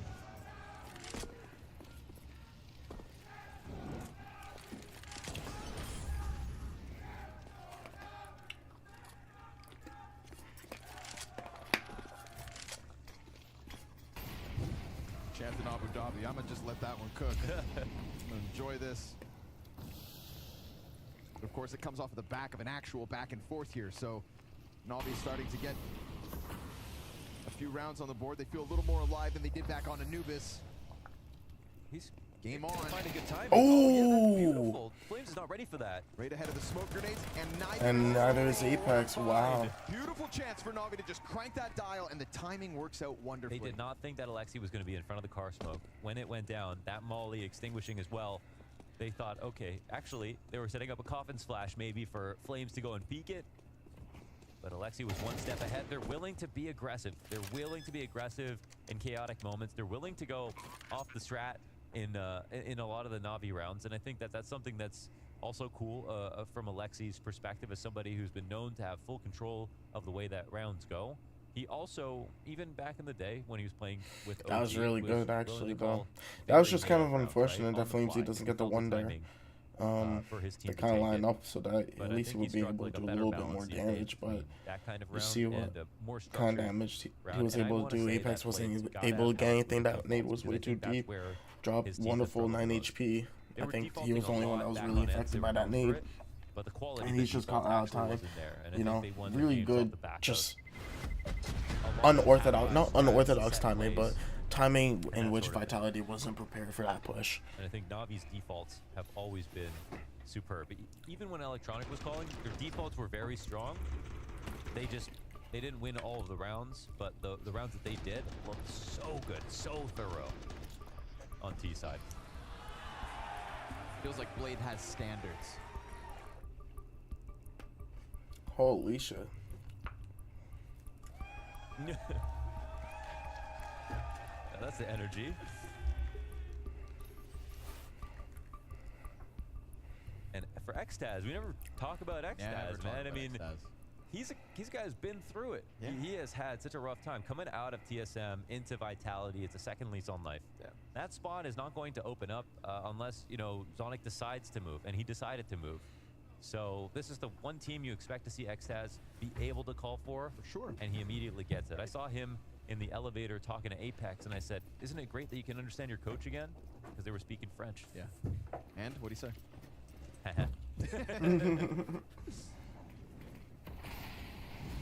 Oh, like Xtaz can be mad, right? It's like Nock getting replaced by Device. If Sonic wants your spot, he's got it. But look at Nock now. Came back better than ever. Xtaz molding Vitality in 2023. Emet taking a peek at the balk, and you've got Mezzy to fall down into the pit. Nah, fuck it, bro. Let's to get just Mezzy do off of this balcony, fuck out. to get him down into the full anchored spot. Showcase them Raptors, Your boy. utility really becomes his burden. Maybe it creates a Ooh, gap front in the cap's a little defense, which tight. is currently stacked up with 3. But it's pretty passive from Vitality. Again, just leaning back off the balcony, not trying to press that issue. Na'Vi yet again looking to just rock this boat back and forth. Got a cameo. ZywOo in the bomb site. You think it's going to be as easy as last time? I think not. So this timing, if there's going to be some type of exec, you do have to peek. It's just a matter of when. Here's the rumblings, 35 on the clock. But he loses his angle. Does he push through off a flash? Of course he does. ZywOo, he eats for free. Snaps up for the second, loses his teammate who gave him the support to get him this far. But he is ice cold, and Alexi drops a nade on top of him. Reads that he'd be sitting in that corner. Bomb goes down off the back of this. Perfect Wonderful timing still on alive, the and Apex Apex missing push. shots. It's immense Damn. damage on Alexi that's gonna have him cleaned up Good shortly. recovery, though. Spinks comes through. At least ZywOo for does Vitality enough. in this Nice round. attempt from Alexi to keep the round alive again, but it's Vitality on the scoreboard. Trying to block that smoke in coffins is something that ZywOo's been doing a lot of rounds, especially on that pistol. We saw that hot swap USP to dualies round the other day. But even on these rifle rounds, you see if you make it nice and poofy, you have a good angle to fight against. And he can just sit there, right? They have to worry about other people on the site, so you're wondering, why doesn't he get shot right away? Well, it's because they know that he's not alone. And so they can deal with the guy who's behind a smoke, or they can assume he falls back, then look for his teammate, then come back to him. But right now, the B site is not ironclad. Like, it's one guy getting a kill, one guy dying. So taking turns dying, not the best sign. 4-1 Does represent the situation. scoreline where Na'Vi Vitality's have broke spent here. most of their Na'Vi time has going over enough the B money side, to but this is recourse. obviously a better round when Let the them op kind of comes recourse down. this round, but I'd say if you can break Vitality's money here, man, at least get 3 people to die in this round. Vitality did pay the big bucks Set for him, goals. so. Set it's the fucking eternal truth goals. of Vitality. I ZywOo just want to see if will this find helps even. impact. I kind of A fucked it matter up of with putting how him in I the right bent it. place before the round's already too far gone. Instead of having to rotate in again. Should have steamed it before I bent it. Let him hold. Where once more here in round number 6. He's patient, but a whole pack of Oh, Flames isn't ready for that. to clip the wings of Flames. I'll call it. The collateral, but I like the way that's bent now. It was more of just the edges because it was bent in the front. Behind the Way too pillar, much. over top, a player could be climbing. And he's wary of it, but they've LSCB given him enough is time to just get into the crawling depths his of this way bomb through. site, and Alexi will tuck Oh, into he's gonna orange. get caught here. What happens when that Alexi smoke gets fades? caught here. Yeah. Oh. Wonderful's gonna have an angle from Banana with a teammate right with him, and Alexi has still this element of surprise. Utility from the backside. Alexi regains vision, and as he peeks out, ZywOo falls victim to it. He said, wait, let me find this opportunity. There's no way they're going to expect it. The front side smoke is big enough. He can hide, and is there a chance that Vitality can do anything here? Half damage nade. Hold an angle, waiting for Apex, but this is back-to-back rounds where Alexi B has solved the ZywOo problem. Yeah. Flamesy is getting completely countered here inside the B site. You know, he's been the one consistent feature. Apex is swapping out sometimes. He's just with been getting ZywOo, caught on and I his think timing that's been a good status, thing so overall definite. to have ZywOo come in, but right here, he can't be That left is alone. truly You have a a better chance definite of getting that's a been happening in multi-frag this if both of you Or are at alive least on on the this site, map. even if only one person gets those kills, just because it's harder for the T's to focus. If there's only one guy there, then they can close off your angle. They can dedicate all of their time and attention to avoiding your shots and zoning you with their utility. But when there's 2, that's when it gets way more complicated. And for now, ZywOo, well, he's left alone early. Being shot out of Wonderful on the entry. We talked about his absence, his lack of impact back on Anubis. And leave it to Alexi to just slow cook around. No panic, no chaos, just a fading smoke grenade that provides Alexi B with an opportunity that he saw 30 seconds sooner. Yeah, and he said, you know, I've got this handled. It's quiet on the B side, and they don't even have like full-on rotations coming into support because, well, Vitality didn't know it was going to be a full exec, just based on that alone. So 5-1 up here are Na'Vi, really making things interesting. Let's see if ZywOo starts to get a little rowdy, whether they unleash him a little. Wonderful coming out 5-1 round. A different angle. Flash. Okay, one more center here. ZywOo, he'll take back Bit. Damn. And it's a Nice quick little 1-for-1 reposition onto the trade, short and I lane. think he gets Peek Alexi B into here. the Oh no! Alexi's got ZywOo's number again. As Vink gets Sphinx caught. is inside sight, catching Wonderful with a grenade out makes for an awkward moment, an exchange of But eyes, and a Sphinx deep is push on from an Alexi island around here, the and site, I'm nearly caught. He's playing with Apex his wins nade, this duel and against Sphinx is Alexi B, playing I'm alone. pretty sure. All the way in the back of the No, site. Apex is ready. Alexi B is ready for it. Oh my god, what the synergy? That's a fast Chaotic synergy, bro. There's the thing about, you know, just finding peace and chaos. The calm before the storm. That's what Vitality feels like right now, just unprepared to calm for the storm. Wow, And that was that's a great, fully the trap blind wire shot. that allows Wonderful to take a shot. And another Queen hits the file as ZywOo comes in for a shot. But look at this, man. Some bullets miss, and you can't do that right now versus Na'Vi. They're making up for Anubis and more. Lexi B 9 and 3. A little just too ZywOo gets that aggressive. revenge out of the gate here in round 8. Instant reposition as well. Let's see if Na'Vi decide to crank the tempo. JL thinking he'd get a duel towards Banana, but instead it's a left-right peek and too much. So from 5v4 to 3. Oh, they're going to a full stack here. Ime, what are you doing? It feels like here, Vitality fighting fire with fire in this round. What's the response? Who cracks this back open? Mezzy has everything to do. Mezzy. He's entirely alone. They're pushing down Banana, but they're waiting to smoke out. They're a little bit slow, and the T's are not executing just No, yet. Apex is already down Banana. They're coming for him. They've yet to burn him out. Mezzy's hearing the rumblings of the approach, and ZywOo he gets doesn't peek. He just holds. ZywOo's now They're holding. Good hold, but he position. peeks out perfectly to Yeah. Bit. And now we Very got desperate. Wonderful dropped as well by the op of ZywOo. Mezzy in pit is going to be the end of this round. It just feels like there's no space for Na'Vi. It feels that way, but is it the case? Bomb is down. Imez up. A third frag. Oh my god! Oh my fucking god! Fuck all that! How much money does they have? They're broke. They're broke here. This is the turnaround round. This is the turnaround round for them. This is it. Ime, what the fuck? And somehow, something so amazing out of Imma as that sight take, Ooh, a counter from yes. ZywOo. Speak of the devil. Falcons, Dubai money. For you, Keddy. Holy. The electricity in these last 2 rounds. Enjoy. 3 bullets in the gun. 1 taps Flamesy. And ZywOo says enough's enough. Yeah. Oh my god. What a round. What a round, though. God damn, that had everything. Oh my It fucking literally had to god. come down to ZywOo in that moment. Otherwise, wow. Would have been a masterclass moment out of Imma. Yeah, Vitality's broke here. A moment of respite here for Na'Vi. XM, At least they still MP9 have from money Moss. despite losing that round. In fact, there's still a little bit of 2 body economic armor. pressure on Vitality, but So this is a ZywOo comfortable wins. position The for offense teammates Vitality combined here. with grenades. Like, you should, like, Vitality. ZywOo Oh my prodding down gosh. middle as well. It's worked out 2 rounds in a row. Just smoked off bottom mid, but then I Just don't feels worry like about that. suddenly all I was that just room trying to hold Na'Vi for were the loot playing pick around with, that getting might up come. towards all, opening up the possibility of A and B. Well, now Vitality have had enough. It's them to take deeper angles. It's them Sphinx to thinking take back, initiative. but they're committing 4 here. But it does leave this B site seemingly understacked. And Yep. Bit, he's about to have his hands full. Oh, Bit. Lurking around the apartment space right there.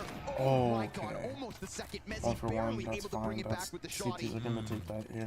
And that could have served as a trigger for the B exec, but with the smoke up they hold, ZywOo moves over. Yeah, and they don't tell on themselves here because the two players pushing are both A sites, so there's no one to make it feel like it's one on B. They can't speed up in this situation. Bomb, in fact, is actually not leading and this Messi direction. They're rotates just trying to off. sell this play. I think you allow this. I think you allow for Flames to be single because they want to pinch on the Electricity in player. his like, fingertips at the moment. Emet down into the A site. This position was played 1 round ago, but he lets his guard down. Flamesy instead will pick it up, but it doesn't deter the entirety of Na'Vi. And Flamesy may now have this false confidence. There's actually 2 players right above him. He's trying to fake the bike peek here. I do like the fast flank out of Vitality, though. Straight into middle, straight into trying to swoop this away. 15 on the clock. Flamesy in the little pit. Bomb at his feet. JL, it's a big kill. They're not ready Again, for fast this. flank out of Apex. Wonderful's desperate to get over to the site, and as he takes down the IGL, falls. Wow. It's 6 still for Na'Vi, but a resurgence. Just a hard clear. Yeah, that's a big recovery. Do we have money here? The investment comes once again. Na'Vi have actually done so well already in the 6-1 lead. That they can If put Bit gets another that buy second together. one on Messi, man. This moment right here, I mean, he could have just full cleared it first, but was just wondering, okay, if he's in big pit, he heard me drop, he probably is going to shoulder peek it, and Flamesy said, no, I'm going to really bide my time here. That could have been round winning if Emma made that clear happen. Na'Vi take a timeout. Because maybe this buy is an important opportunity. Can Vitality come back in the second half? Absolutely. This game isn't over for Na'Vi until they literally win. You can have a big lead. That doesn't mean anything. Vitality are overflowing with confidence.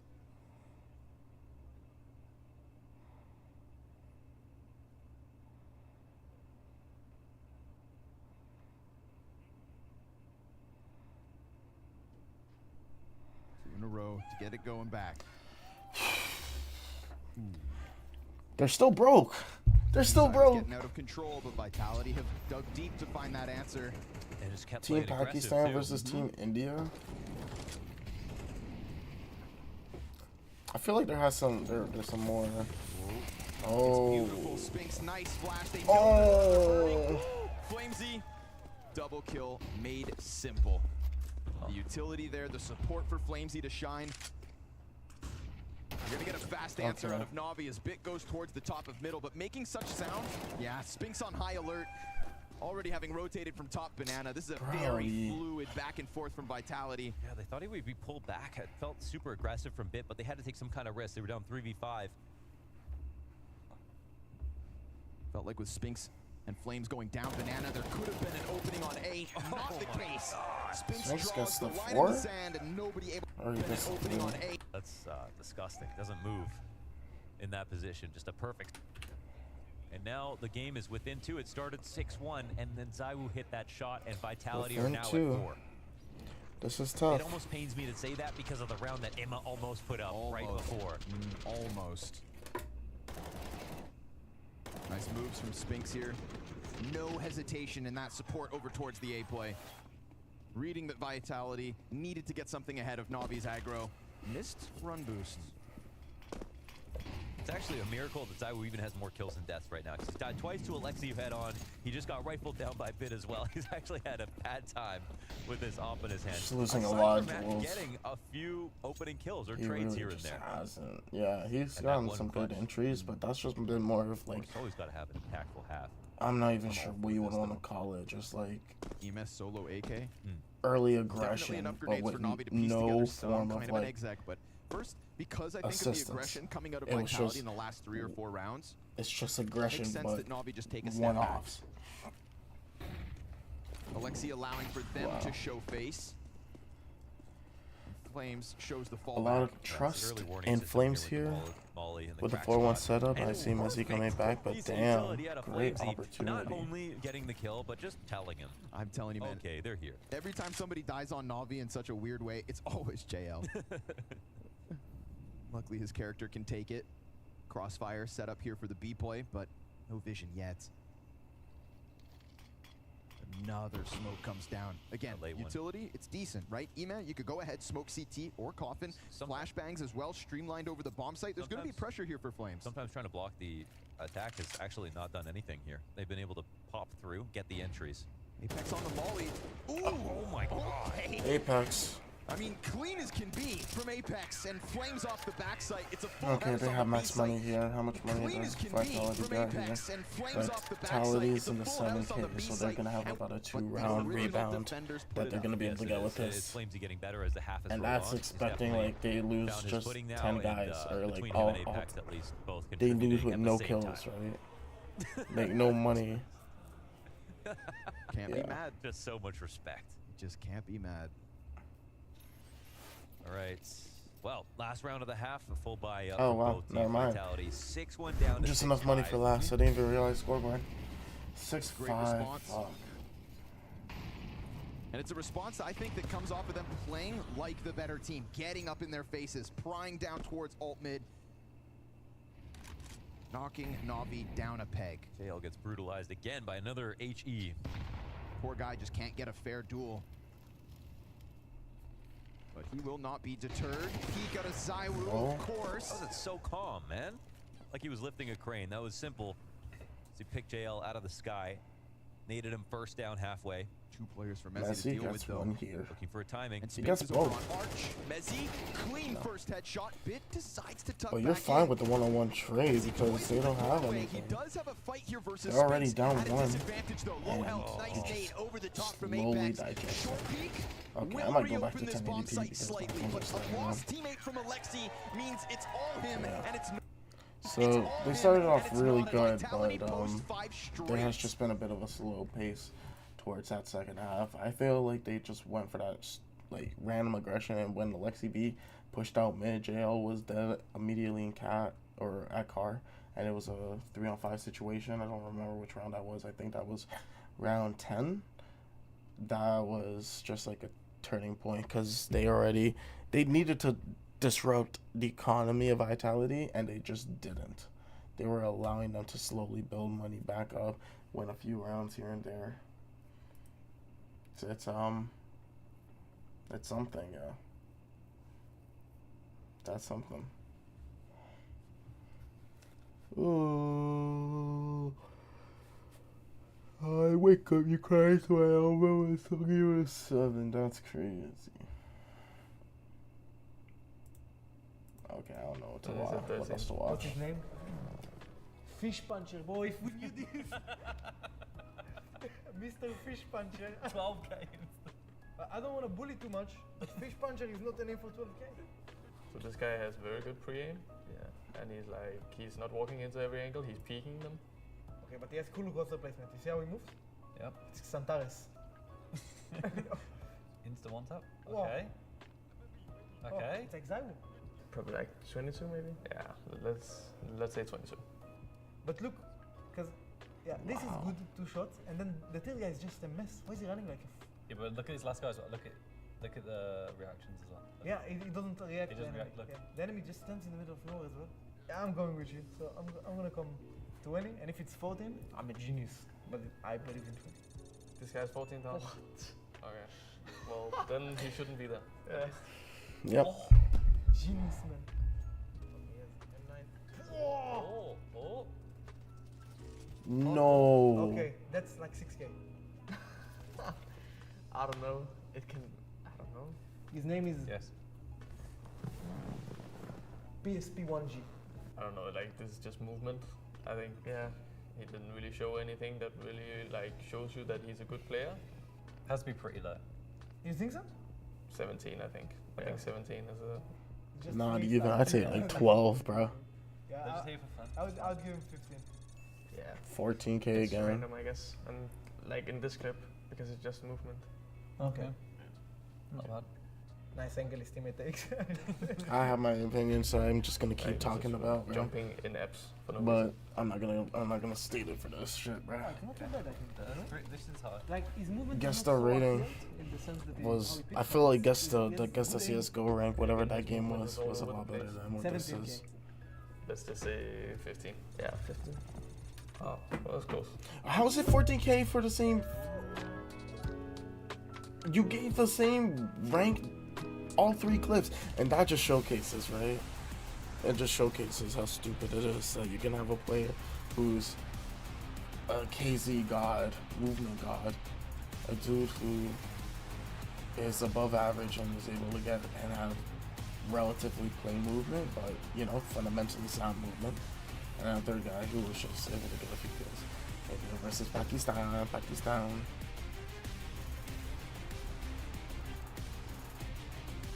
It just doesn't make sense to me, bro. Number water bottle.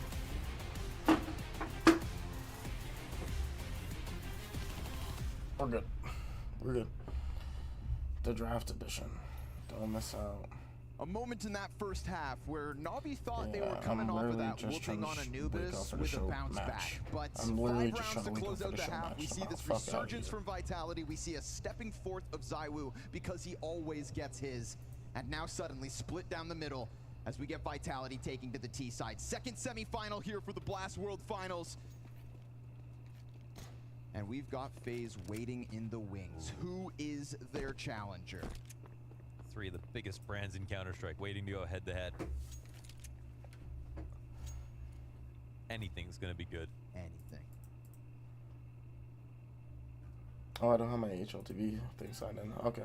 Well, let's see how they do it. It's a 2...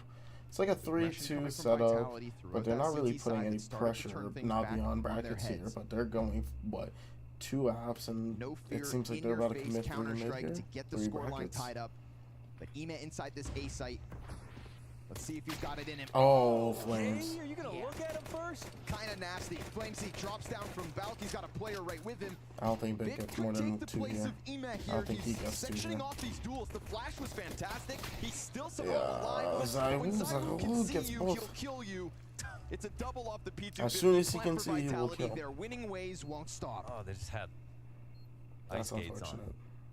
Hand over face, running through the site. Flashes were working out, actually, to blind them, but they still somehow got the kills just by burning through the ammo of the CTs. Obviously, that's nerve-wracking being in the middle of the site when they're exacting alone, but that's what happened after Goodbye. Flimsy hit that first shot. That was brilliant. Quick 2-0, bro. Give it a quick 2-0. A game of chicken here between Apex and Wonderful, and he just feeds him to Flames. It's Vitality in the lead for the first time in this map. Yeah, for the first time in this map. 6 rounds in a row. You really like when Monacy 1v5 them, and then on Anubis Wow, what a clean just 2-tap, bro. There were some crazy tragedies that happened. And Alexi's 1v3 5 rounds into the game on Inferno versus G2, and they came back and won the map. But hopefully they don't live and die by that curse.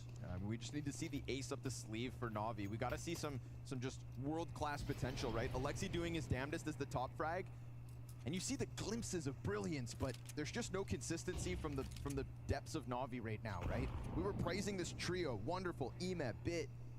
It was coming together here in Abu Dhabi at the last event of the year. It finally felt like this could be the one, and now, again, they just look like they're not cut from the same cloth. And when this team was a mess, it was JL and This is such a different 5-stack than what I'm used to. Players consistently. While Emma was learning and Wonderful was getting used to Tier 1, I thought those two, well, first of all, shout out to JL for being a player who also came from the same origins, like straight out of Tier 2. Okay, so I'd say about 40 seconds we're going to have to rotate. I think he learned the fastest. I'm not for going to lie to you. Not even He's not somebody who I thought had a problem. But this first half, JL got completely countered every single round.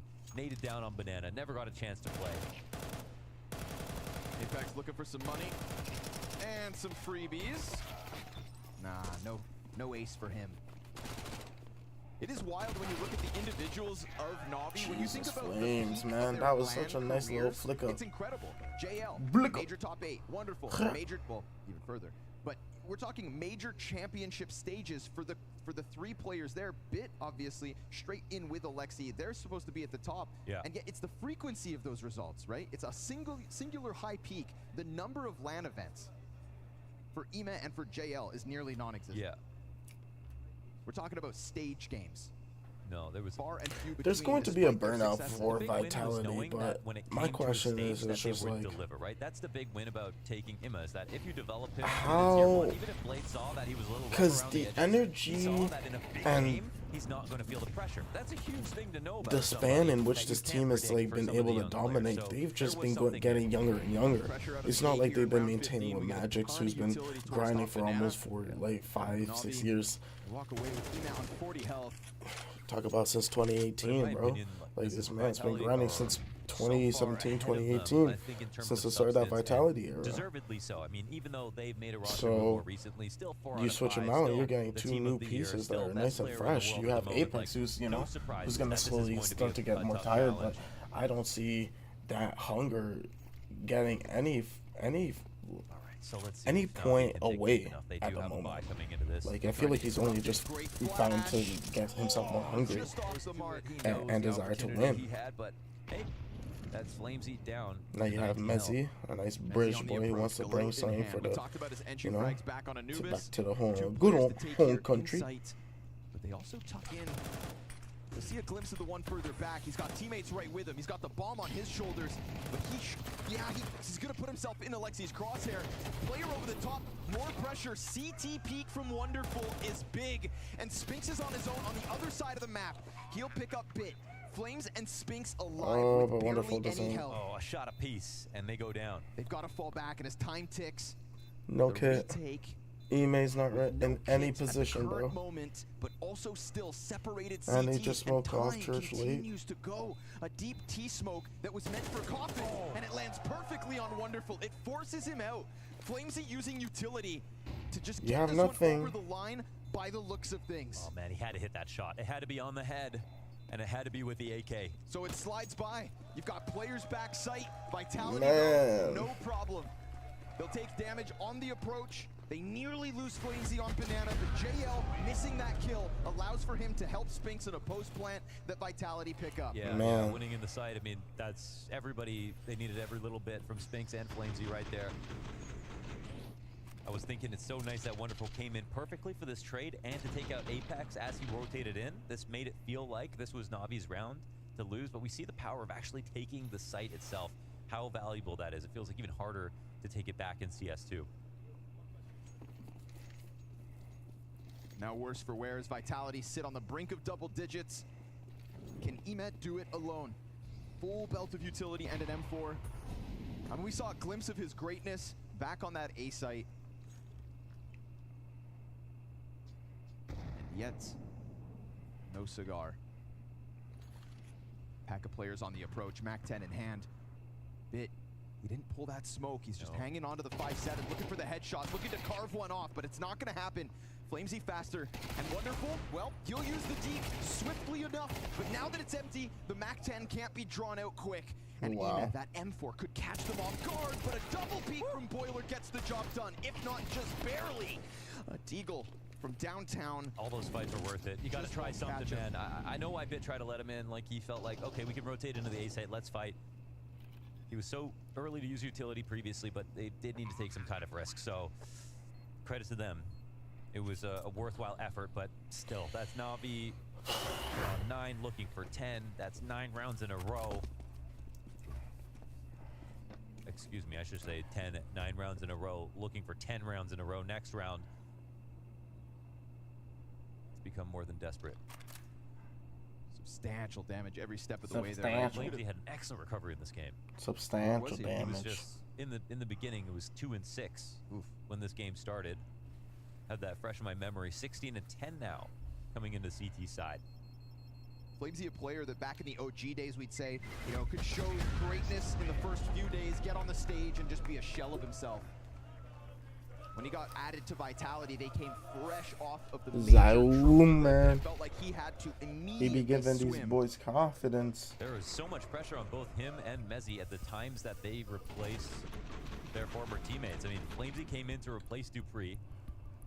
That's not an easy task, absolutely. And Dupree continues to play insanely well, despite the circumstances. And then we have Magisk, who also is seemingly irreplaceable. The 2 Danes coming from the most legendary lineup in CSGO history. And yet they have successfully done so. At least it feels like so far. I mean, what can you say? They're both tournament winning on this new roster in ways that they couldn't with their old ones.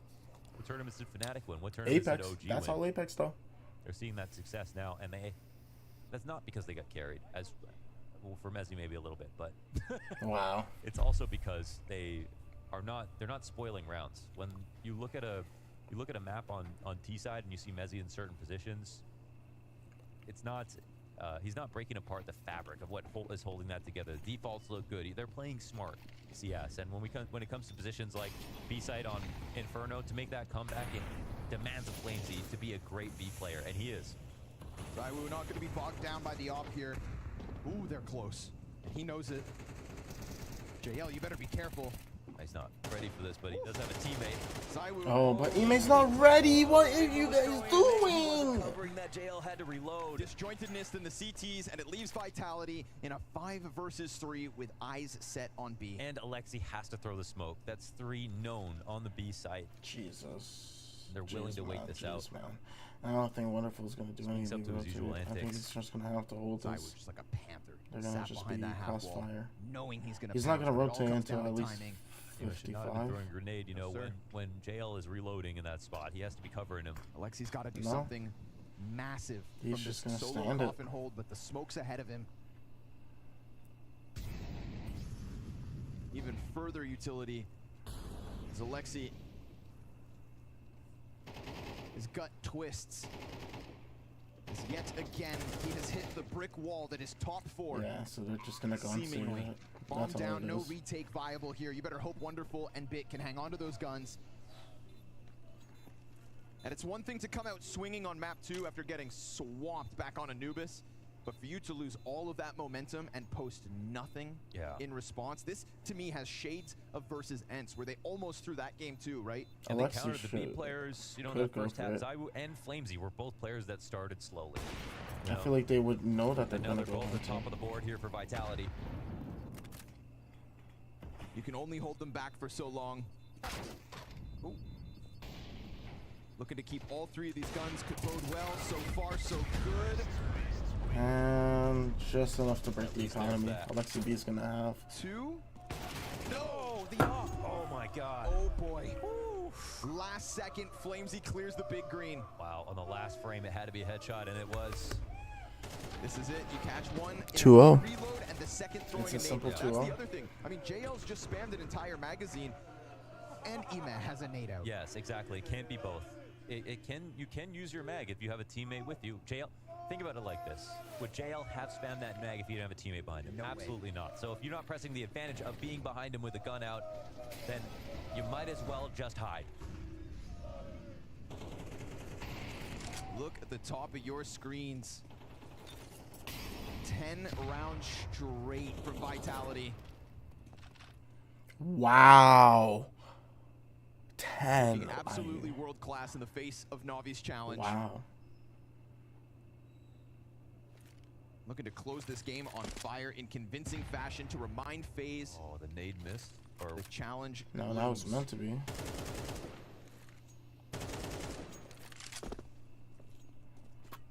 Alexi's solo B-hold already out of utility. This pack of Vitality Would that be players meant to looking be if he was already standing on ferocious. top half wall now? Do they draw CTs off A? Man, it's perfect timing to hit A. I mean, they do have this whole setup. Wonderful's aiming low here. Spinks baits the shot. Yeah, but you've got Bit and Boiler. Back turn. JL takes one off the No, archway. just a one and done. And then he comes back. I like that JL comes More back in. trades for Yes, just swinging with the Navi in this MP9, and you situation. know Wonderful still has sight. Double This is the brackets dynamic control. duo of 2023. Alexi B starting to Spinks slowly and walk ZywOo. up. 35 The seconds. right on hand five. that brought them Rio. The He right may hand I'd say that brought them just- Paris. Spinks is maybe the most improved player Yeah, in his Wonderful role is this under year. a lot of stress at And this alongside moment. ZywOo have brought Vitality so much success. And a struggling Wonderful in this semifinal. Inside of Gets the the pit to be the information. anchor. Frag goes in front of Less it just to stress, soften him up. understands. ZywOo's going to charge Nice through. nade. Down He made goes at the perfect hands of timing. Ema. And Spinks, that's 2 CTs, positions known. Wonderful nearly dies to the molly, and a shot just off the mark. Great stuff. Wonderful just being able to hold that pit position for so long. A lifeline with 3 alive. A chance here, finally, after 10 rounds straight, they put them on ice. Yeah, they break him back at least. That was, you know, last round ZywOo getting the 2 kills on Banana. This round, it's all about lane control. There are a mix of guns here. It's a medley of weaker SMGs and rifles to defend against that, but they all You just wish for, you know, that to not happen after such a bad streak of just not being able to get anything going. Regular setup. They do a close smoke this time. In Abu Dhabi this week. Oh, double nade. This would be a glorious moment to put forth ZywOo another. Moose is up here. And Wonderful's missed shot, suddenly pressure on the B site. They do fall back, they do stay both alive. But it's a lot of posturing from Vitality, and it gets the grenade response. Ooh, great damage from the Molly on their Mezzi. utility and immediately a re-aggression. This is such a good move, I think, from the CT side. Spinks is nice. Nice nade. The Grenadier strikes him down again. Alexi's frags are homing missiles, and that opens up the possibility of him to leave. He may want to. Pressure in smokes and flashes towards A. Ema at least sees brackets clear, but that could be false confidence. There's 2 sliding up ever closer towards Bid. Yeah, they're slinking in. You've also got JL anchoring in the site. Oh, that Molly pit clear is hard. As he goes up, he's lost his support. Yeah. He's inside the smoke. The Bit now just has to try and stay alive. They open it, and that's him down. That's Vitality in with a chance at a 12th. Oh, man advantage for the T's in the post plant. Do you take Oh, the Sphinx chance is now? ready here. Oh, it's a good question. I mean, with this timing. With this as well. Oh, it could get checked. It could get checked. Okay, but he still gets the kill. 3v3. And then the next one's in the open. Oh, And Ime. Ime's gonna make the most of it. Man As ZywOo's out of advantage position. disappears, Oh but my gosh. ZywOo's alive. He needs to get onto this bomb site. And the problem for But they're ZywOo not is the ready. bomb is planted deep, but they may just lose track of him. Where the hell could he get off to? Ime over towards the pit, takes the peek, dies. 1 second to the defuse. ZywOo out of position, gives Na'Vi another lifeline. Luckily, they stick it right there. Okay, so Vitality's out of money in the situation, and wow, Na'Vi is just able to break through. So not enough to. Navi's gonna force in this situation. They're gonna just force rush for bomb plant, try to get match point off of that clinch. But I could see in a world where they just do a pistol buy for 2K and then try to go for the 2400. ZywOo gets an up next round and you play for it there, which they're gonna do. Which, yeah. So not a full force, but enough just for next round buy. And Ime, I do that way too often, so I can't even hate on that. Now they're gonna go and recover an extra. You've put the AK back in the hands of Flames, and Apex grabs the next. This is Na'Vi taking a bit of a chance out of the start of this, right? Ime feeling it with the clean kills on the retake, Spinks on the wide swing, dropped by the offer. Nice little it's a double great play response, but it's still a whole pack of Vitality players with options. And they're respecting Arch right now, and immediately we have Alexi making the correct rotation. He knows that this site's in jeopardy. Retake being played. They need JL, and he's coming. He's been given up. 1 frag to him, 2 cross to the site. Oh, but they molly smoked. Flash, but I like that he took the challenge. But if his gun goes dry, it could be the push. No one comes through. Vitality want to play the post plant. They're scared of that happening Flames again. working with just the molly. The only Yeah, they get bomb plant in this situation. That's all they needed for Vitality. Do they push? Or do they think that they can just hold back what is a Oh, what a fully good fledged time, Na'Vi Molly. on guns with grenades? It forces JL. I don't know if they're ready for that. Oh, I think Apex gets the information. No, not enough though. Ooh! The Alexi B kill pass by. I don't know what he wallbanged through. That Colgate smile out of Alexi now. CT side starting to build some momentum. 2-round game. This is unfortunate for Ime. I'd go for those 2. Just having the 3 players, having one holding for you. It can be match point. They have to be able to show Vitality they're not scared. Okay, you've got to throw Ime out for a peek like that. If he's playing well, use him aggressively. You still have to try it. You're not going to win automatically by being passive. If that was the case, you could be passive every round. It is literally what Vitality did on their CT side. Exactly. They kept pushing Banana. They kept fighting as if the score at the top didn't exist. 3rd time out here for Vitality. And wouldn't it be lovely to see Na'Vi come back into this game and potentially give us a 3rd map? Maybe I'll do that. Maybe I'll double up mouse pads. They're resilient Double so up on the far. QCK+. Or the QCK. Admirable in Just leave Abu my old Dhabi, one to say on the under. least.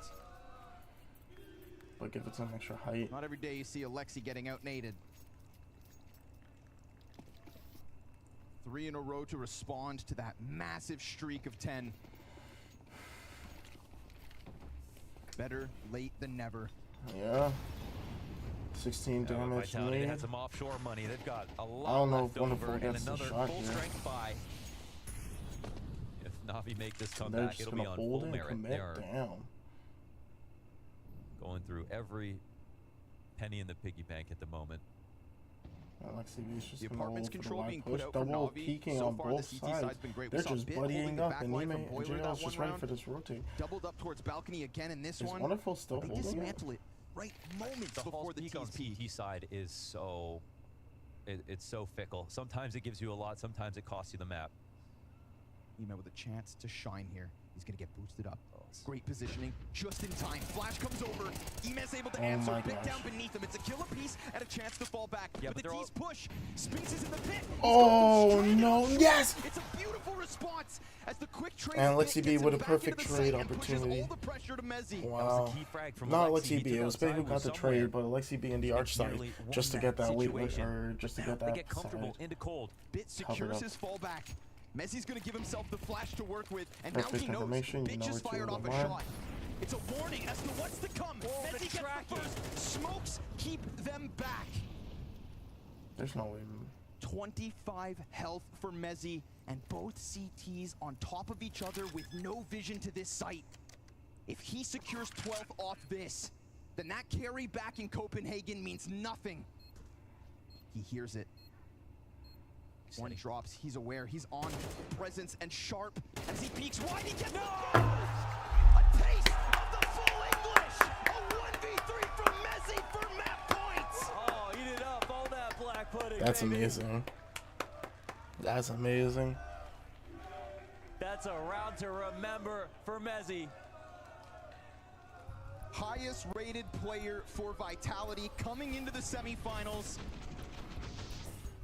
And as he's burned out from the bomb plant, the smoke is what saves him, lets him get to the back corner, and just superb headshots back to back. UKCS is alive.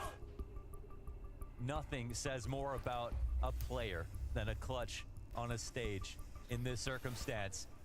To get to 12. Damn. After an amazing comeback out of Na'Vi. The tracking on that first frag was so nice. I mean, that's not something you see out of Counter-Strike players as a specialty. It's flicks, it's crosshair placement. You know, on SMGs, you have to track really well, but that looked so clean from Mezzi. Very calm.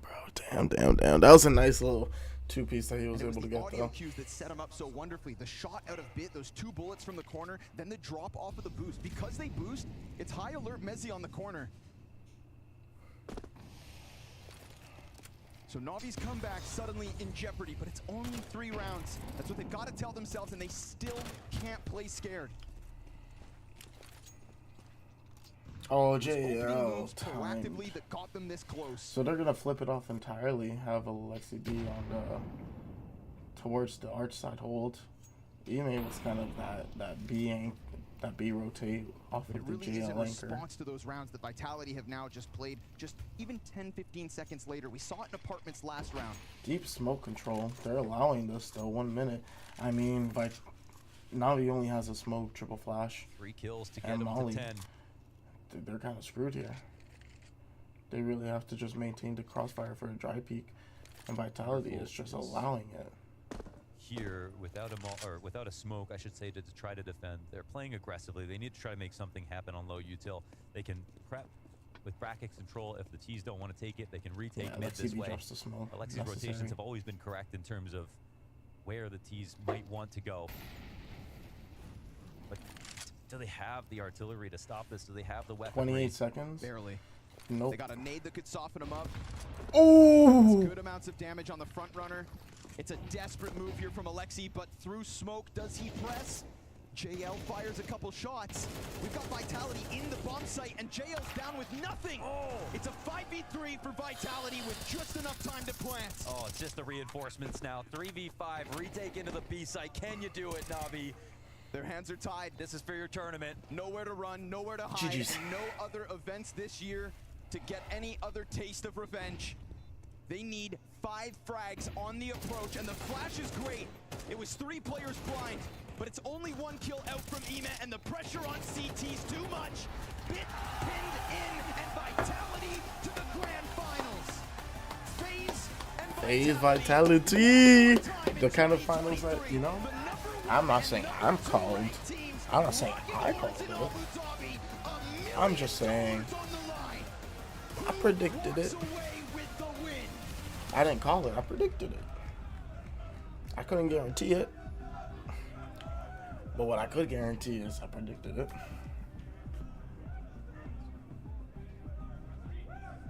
Vitality back-to-back grand obvious, though. finals and a chance They were really for the two back-to-back teams that are trophies kind to of be just like a ending tier out above. the year. And boy, oh boy, I never thought I would see the day that a British player does that at a tier 1 event, $1 million on the line tomorrow. Mezzi's here to stay, baby. Yeah, it feels like he's always You know capable he's of gonna putting get that in the one out. I mean, interview. it's not the first time. We had the same scenario in Copenhagen, which could be potentially looking at a Messi that's struggling, but then eventually there's that moment, there's that clutch, there's that kill that he needs, and you can argue this 1v3 sends Vitality to the grand final. I know you're happy about it, Fred, but this Zayu. was a team effort. This was a Vitality team that was destined to win it because Apex is playing out of his mind. Flames had a nice comeback in that game for himself. Zayu himself, everywhere that he went, it felt like nobody from Navi could even touch him. Of course, Mezzi delivered as well. Okay, he had a nice clutch. He had a nice clutch, Frey. Of course he did. Of course. Yeah, let me live in my Unnecessary moment. clutch, It's though. not often that us as Brits get But to that's do what this, I'm but just we're gonna saying, hand bro. down He to just has so much James and Paul's versatility in how he stance can of the French play. He on doesn't stage need to for be just a one-way congratulatory player, words. bro. When what you Another get with grand him final is so secured much, here, and this time so many looking to different end the year roles on a high, but that he's Zayu, able to I'll just start by cover asking for. you, the fact that we see Messi come in, he looks like a different player coming into this team, but I'm also seeing you guys seem to be at your happiest I've ever seen Vitality. Is the mood completely different right now? Is this the best Vitality we've seen? I don't think I would say it's the best Vitality, but obviously we have good mood coming out in this tournament because obviously we want to win this tournament, and we like Vitality. We have always good mood, happiness, and that's our goal in this tournament. Yes. And that's definitely been working out really well for you guys. But I want to look at this Inferno. A lot quickly. more talkative At the too, start, Na'Vi get away very well. Then we see you swap over to B to defend a bit more. You string a good amount of rounds together. You stay focused on it all. But it looked like it was going bad towards the end there. Without that Messi clutch, do you think you'd be sat here right now, or could we be looking at a third?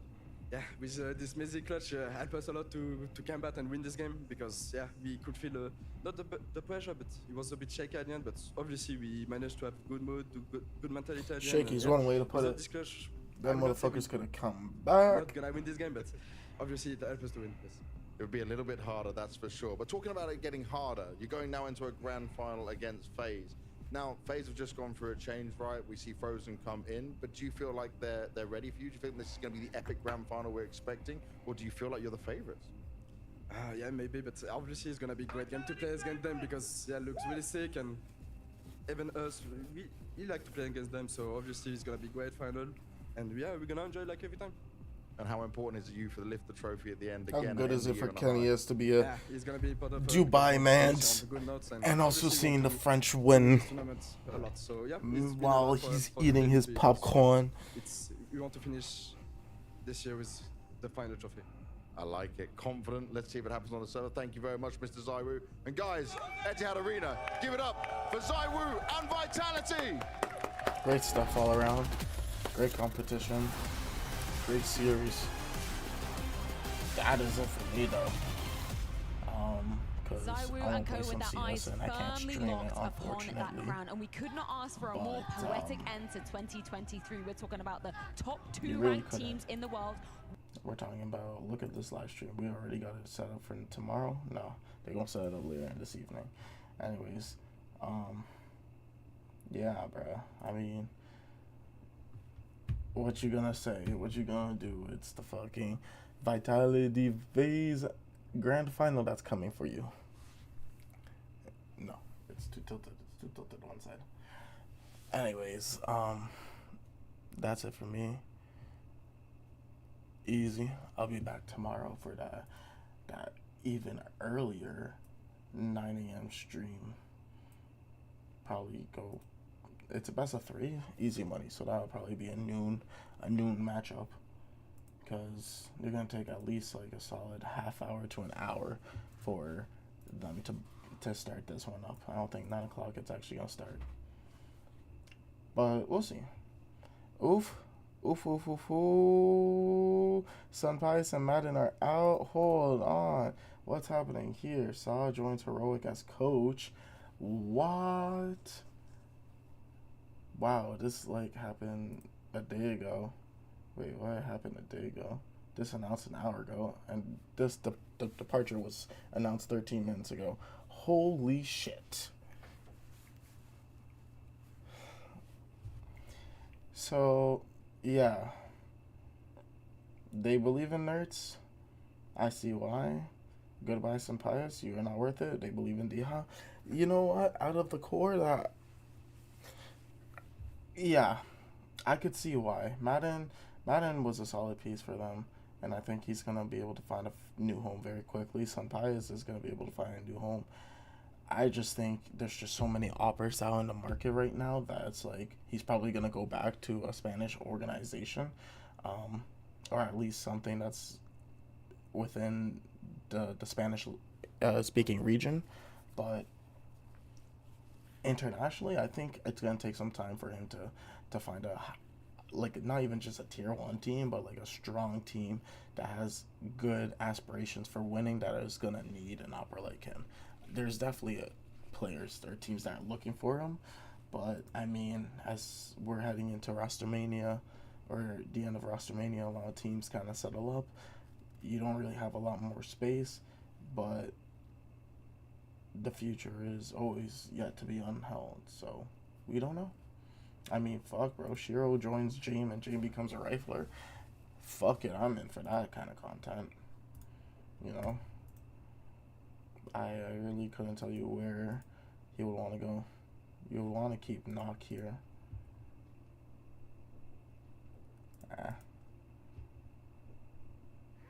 And who's their main guy? I think it's Acor who's their upper.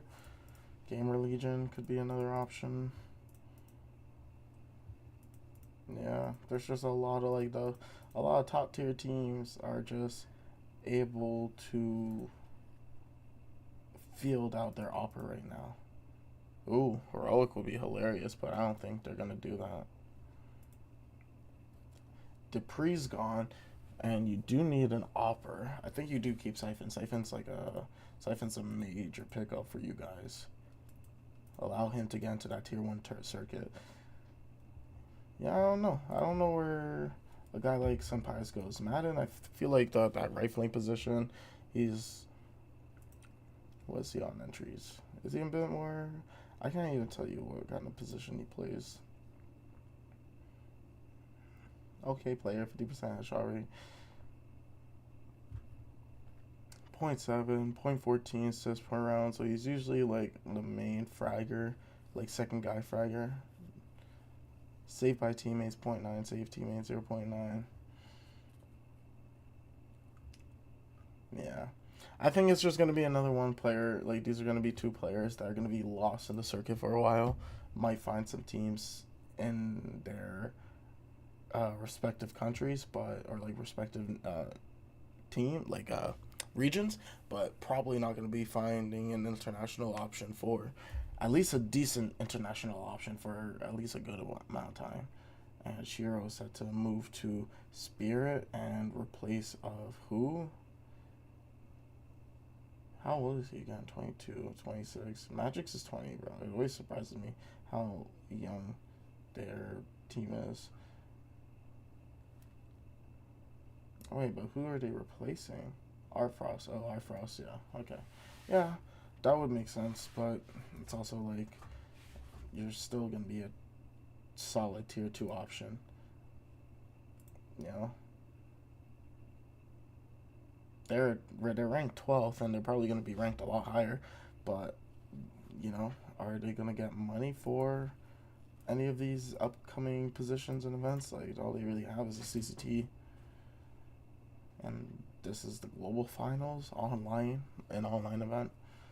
Yeah, you still don't even have all the teams officially announced.